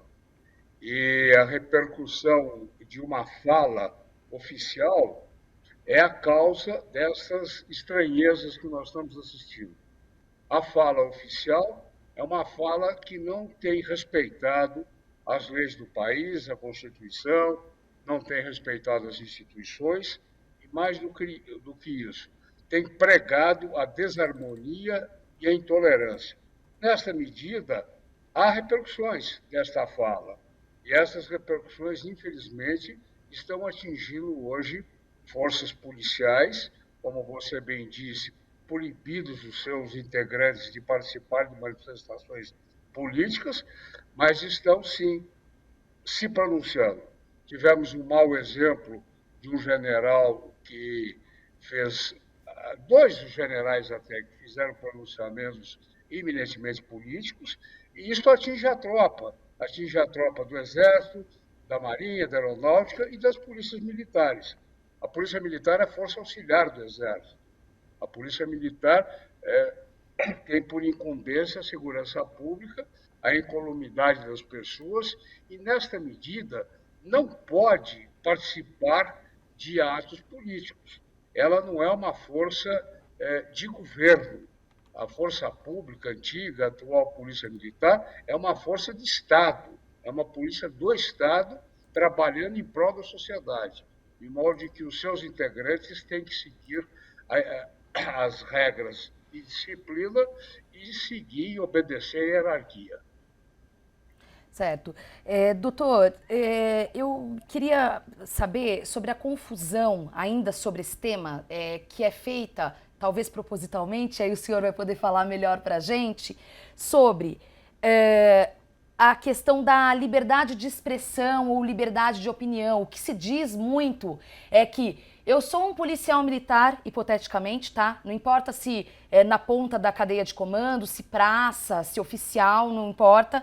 Mas eu sou uma pessoa antes de ser esse servidor do Estado, então eu tenho direito à minha expressão de opinião, à minha expressão política. Só que temos os regulamentos e disciplinas da PM. Como mensurar essas duas coisas e, sobretudo, não deixar que essa confusão desinforme? A questão toda independe até do manifestante ser da polícia, ser do Exército, ser do Judiciário. A questão é outra. O direito à liberdade de opinião e de manifestação, como toda liberdade, como todo direito, encontram barreiras. E essa barreira para a liberdade de expressão está exatamente na dignidade das pessoas e na honra das pessoas.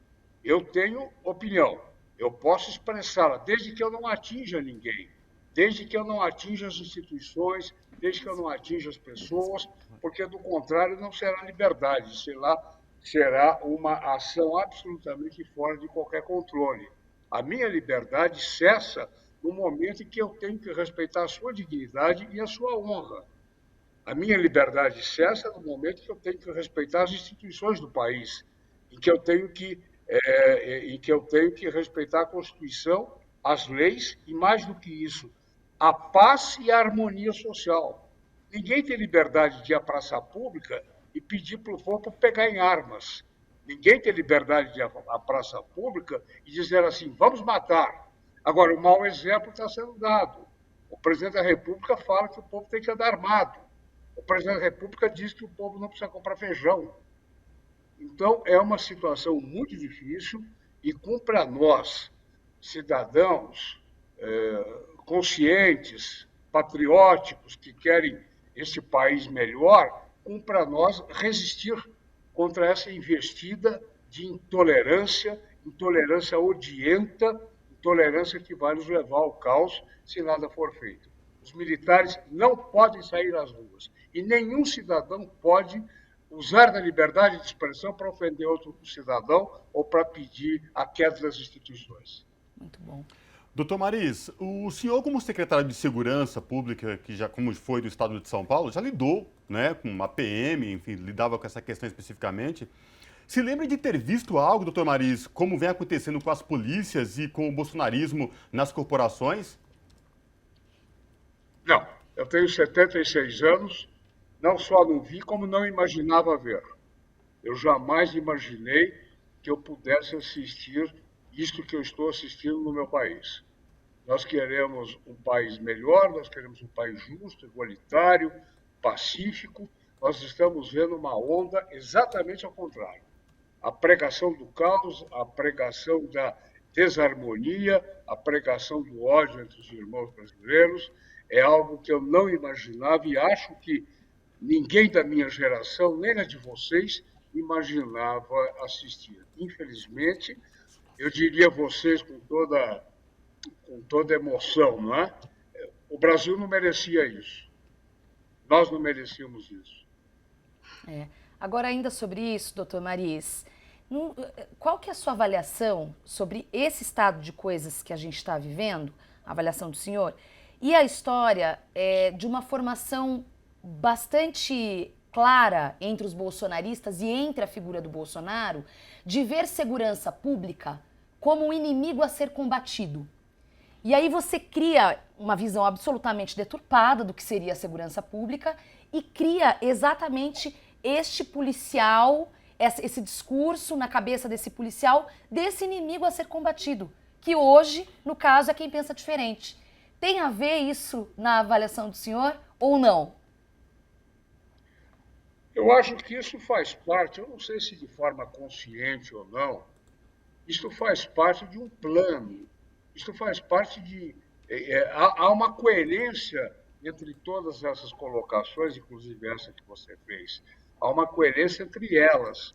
E essa coerência diz respeito ao desejo de implantação do caos, para que, em face do caos, a força venha recuperar, entre aspas, a paz social.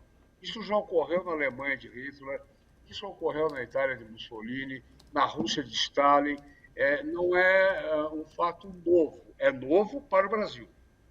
Mas no mundo nós já assistimos isso, esta pregação de uma desavença absoluta, para que depois venha-se, em nome da paz, endurecer o regime, colocar um déspota no poder que vai dirigir o país sem leis e sem a Constituição.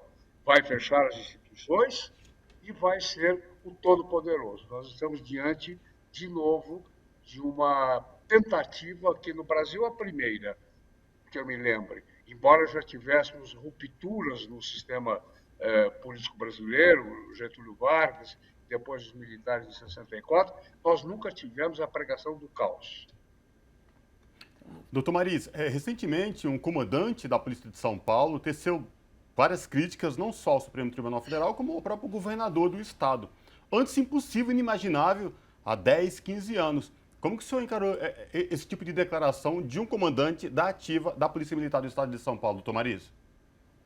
A primeira observação que eu quero fazer, independente desta pessoa ser um comandante, ser um militar, é que uma coisa é a crítica, outra coisa é a ofensa pessoal. Eu vejo o presidente da República, eu vejo os seus seguidores não conseguindo pairar, ficar no plano da crítica. Eles partem para a ofensa, eles partem por uma ação predatória, de destruição. Agora, quando isso ocorre pela boca de um militar que não pode se manifestar, pela boca de um militar que tem que dar exemplos, alta patente, isso realmente é muito preocupante, é algo que precisaria, como foi, ser coibido. Esse militar teria que ser punido, como parece que foi, pelo menos já foi afastado, e é muito preocupante o exemplo, o mau exemplo que esses comandantes possam dar para aqueles da Força Pública, da Polícia Militar, que são os cabos soldados, os soldados rasos do Exército, enfim. É muito grave o que esse homem fez. Sem dúvida. Doutor Mariz, queria falar agora da Lei de Segurança Nacional, da revogação da Lei de Segurança Nacional, por causa de um aspecto específico que acaba resvalando no dia 7 de setembro. Que, inclusive, o jornalista Leonardo Sakamoto, ele repercutiu essa situação nessa semana. Com a revogação da LSN, houve também o veto ao artigo 359, que impede, mediante violência ou grave ameaça, livre e pacífico exercício de manifestação de partidos políticos, enfim, dando, de certa forma, um aval para que a polícia haja violentamente contra manifestantes. Qual a avaliação do senhor sobre isso? Esse problema que você coloca é também, como todos os outros que nós estamos discutindo aqui, de alta gravidade.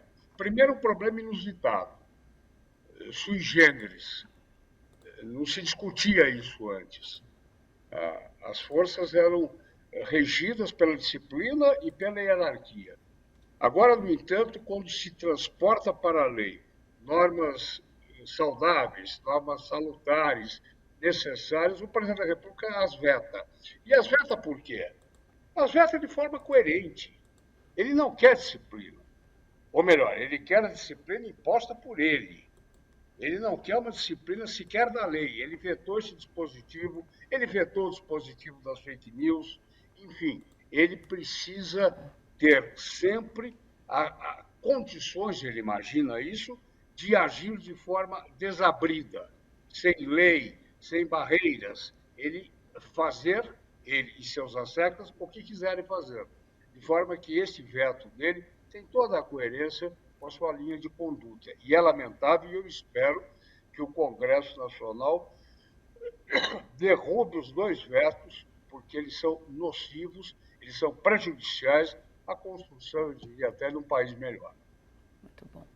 Doutor Mariz, o senhor acha que, na sua avaliação, por exemplo, a participação de policiais nesses atos convocados aí para 7 de setembro, atos esses tidos como antidemocráticos, previstos, um acontecer aqui em São Paulo e outro em Brasília, a participação de policiais se dá por conta de, acha que não vai ter impunidade, mesmo com o código de honra, de disciplina da polícia proibindo a participação em atos políticos ou não?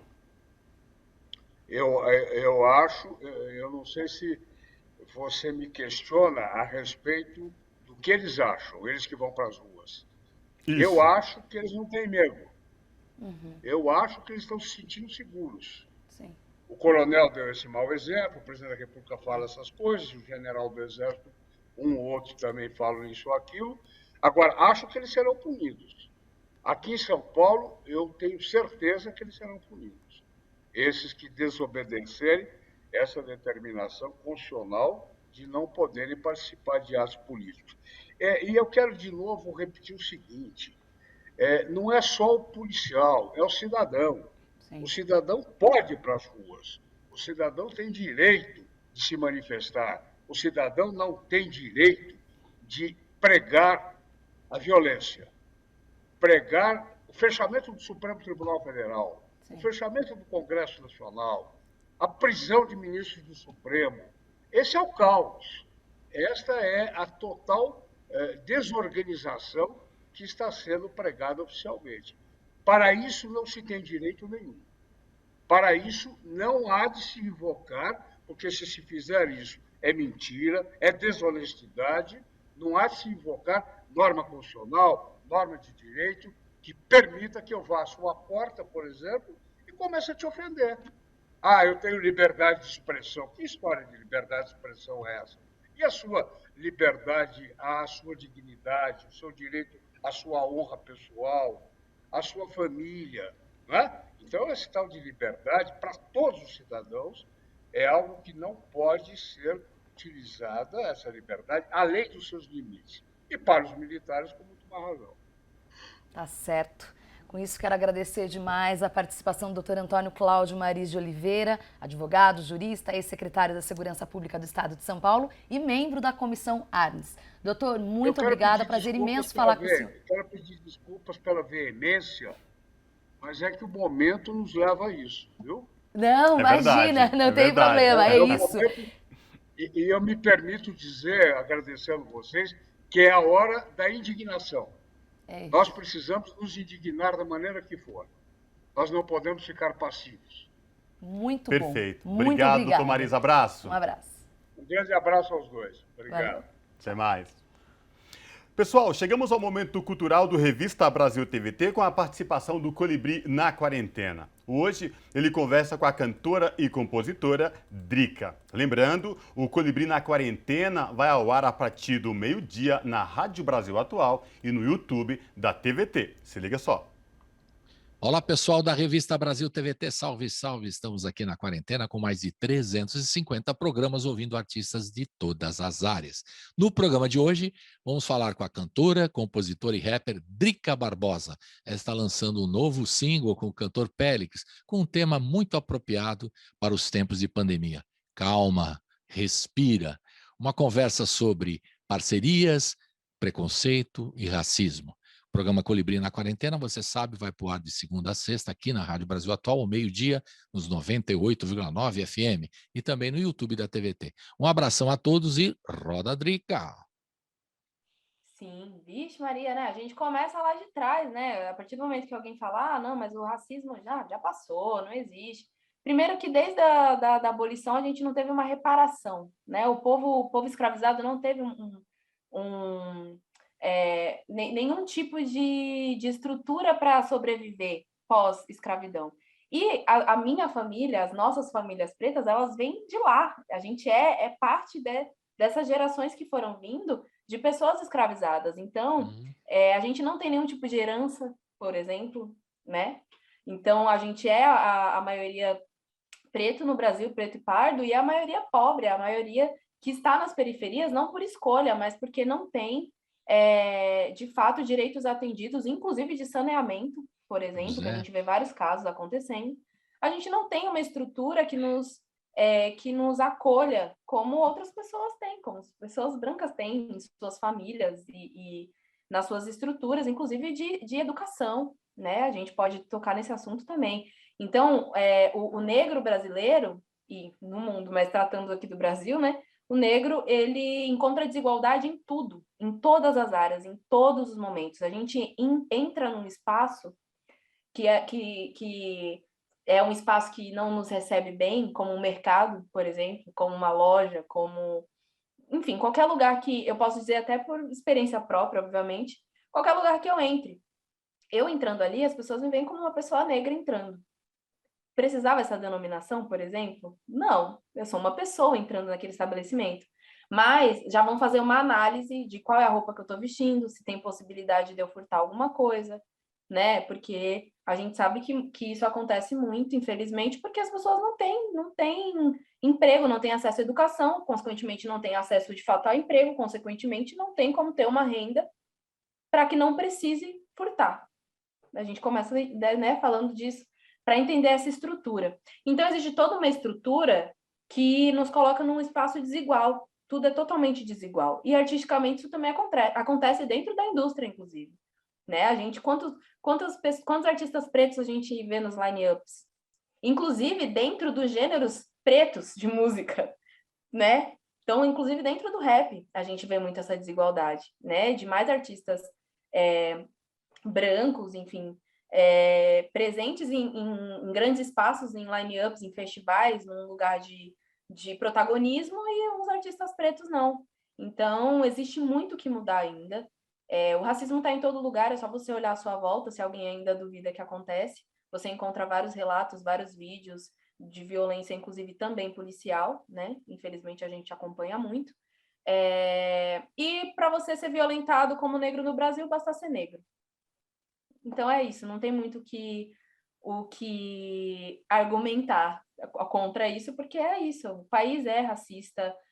Então, todo lugar que a gente vai, tem pessoas racistas, tem pessoas que vão nos julgar pela nossa cor, pelo status social, né? E aí, quando entra a questão de gênero, piora, porque aí a mulher preta, ela tá embaixo da base da pirâmide social, né? Então, a mulher preta é a que ganha menos, a mulher preta é a que não consegue adentrar em espaços de poder, muito menos, né? Se um homem preto já não consegue, imagina uma mulher preta num país machista também. Então, a gente enfrenta todas essas questões juntas. Isso é muito doloroso, isso é muito violento, sabe? E é aí que a gente vê os dados crescendo de suicídio, enfim, de pessoas totalmente sem vontade de viver, pessoas pretas, porque tem que lidar com esse sistema. Então, para a gente mudar isso, a gente precisa ter mais pessoas pretas em espaços de liderança, inclusive políticas, para fazer políticas públicas, né, que nos ajude a ter os nossos direitos, que era para ser algo normal, né, que a gente não fique mais nesse lugar desumano dentro da sociedade, porque o negro é totalmente desumanizado, né? A gente acompanha aí o jornal, quantas mortes de pessoas pretas a gente só vê, morreu fulano ali,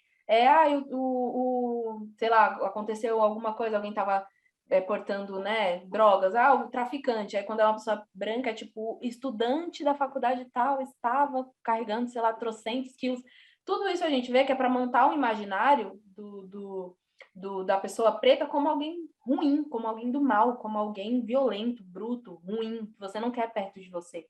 E isso é alimentado nas mídias, na cultura.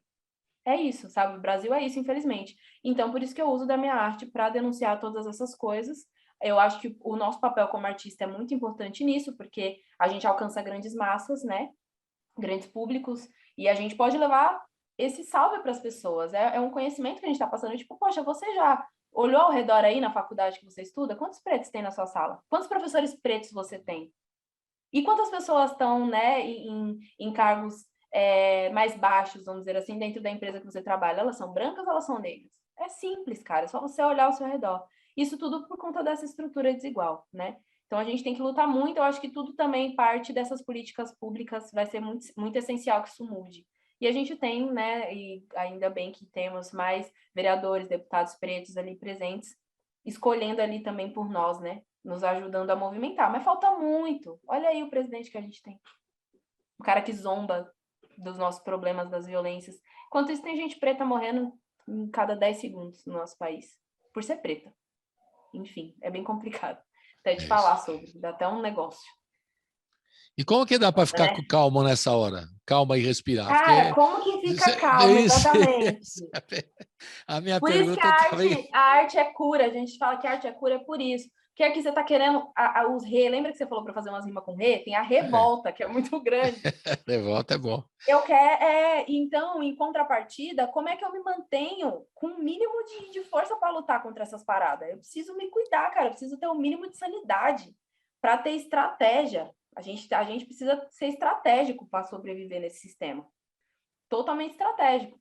Então, a música, por exemplo, é um lugar, para mim, estratégico de resistência. É uma tecnologia que foi deixada para mim ancestral, para que eu consiga expressar essa raiva, mas também expressar coisas boas para as pessoas se alimentarem de coisas boas. Então, quando eu canto Calma, Respira, que a gente fala, né, eu sei das suas feridas, das suas dores, é porque a gente sabe mesmo.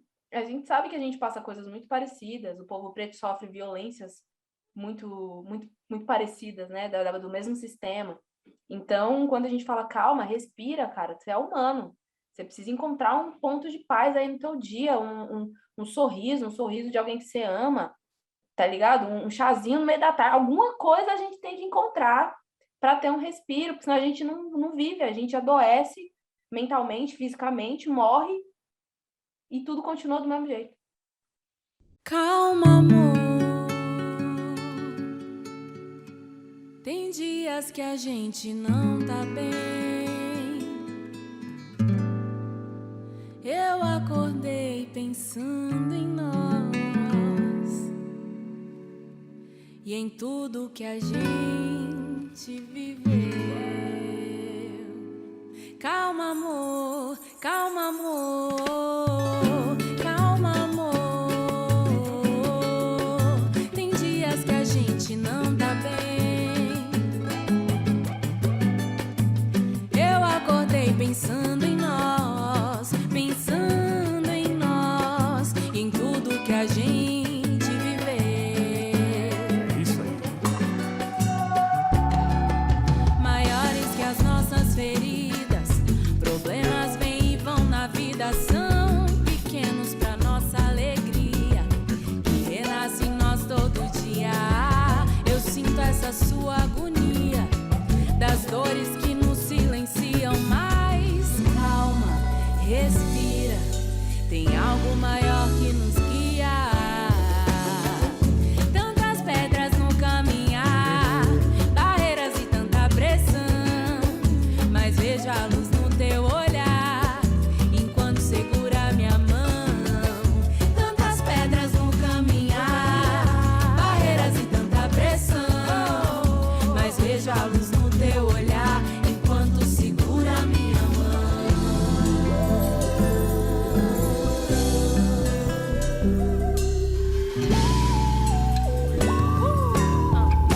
Calma, amor. Tem dias que a gente não tá bem. Eu acordei pensando em nós, em tudo que a gente viveu. Calma, amor, calma, amor, calma, amor, calma, amor. Tem dias que a gente não tá bem. eu te entendo bem. Eu acordei pensando em nós, em tudo que a gente viveu. Cê lembra das noites de insônia, construindo planos, de cada centavo juntado pro sonho. Eu tava lá, te vi suar, estudar pra mandar bem nas provas, as cordas no pescoço, com sangue nos olhos, com fé nas andanças e sorriso no rosto. Apesar do sufoco, eu te vi avançando, te aqueço, me abraça, entendo seu choro, oh amor. Tantas pedras no caminhar, barreiras e tanta pressão, mas vejo a luz no teu olhar, enquanto segura minha mão. Tantas pedras no caminhar, barreiras e tanta pressão, Mas vejo a luz no teu olhar, enquanto segura minha mão. calma, Calma, amor, calma, amor. tem dias que a gente não tá bem. Eu te entendo bem, eu te entendo bem. Eu acordei pensando em nós, Pensando em nós, em tudo que a gente viveu. calma, amor, Calma, amor, calma, amor, calma, amor, calma, amor. Tem dias que a gente não tá não tá bem. bem. Eu também. Eu acordei pensando em nós, Pensando em nós, em tudo que a gente viveu. A gente é vitorioso.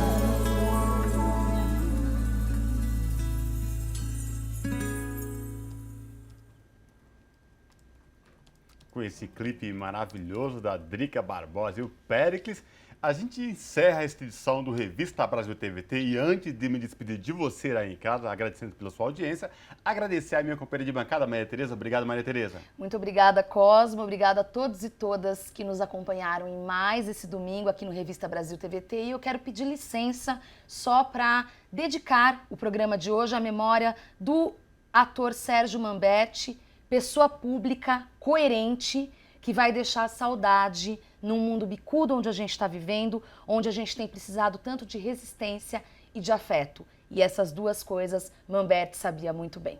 Cosmo. Verdade, Maria Tereza, vai deixar muita saudade. Pessoal, a pandemia ainda não acabou, se cuidem, boa semana a todos e até o próximo domingo. Tchau!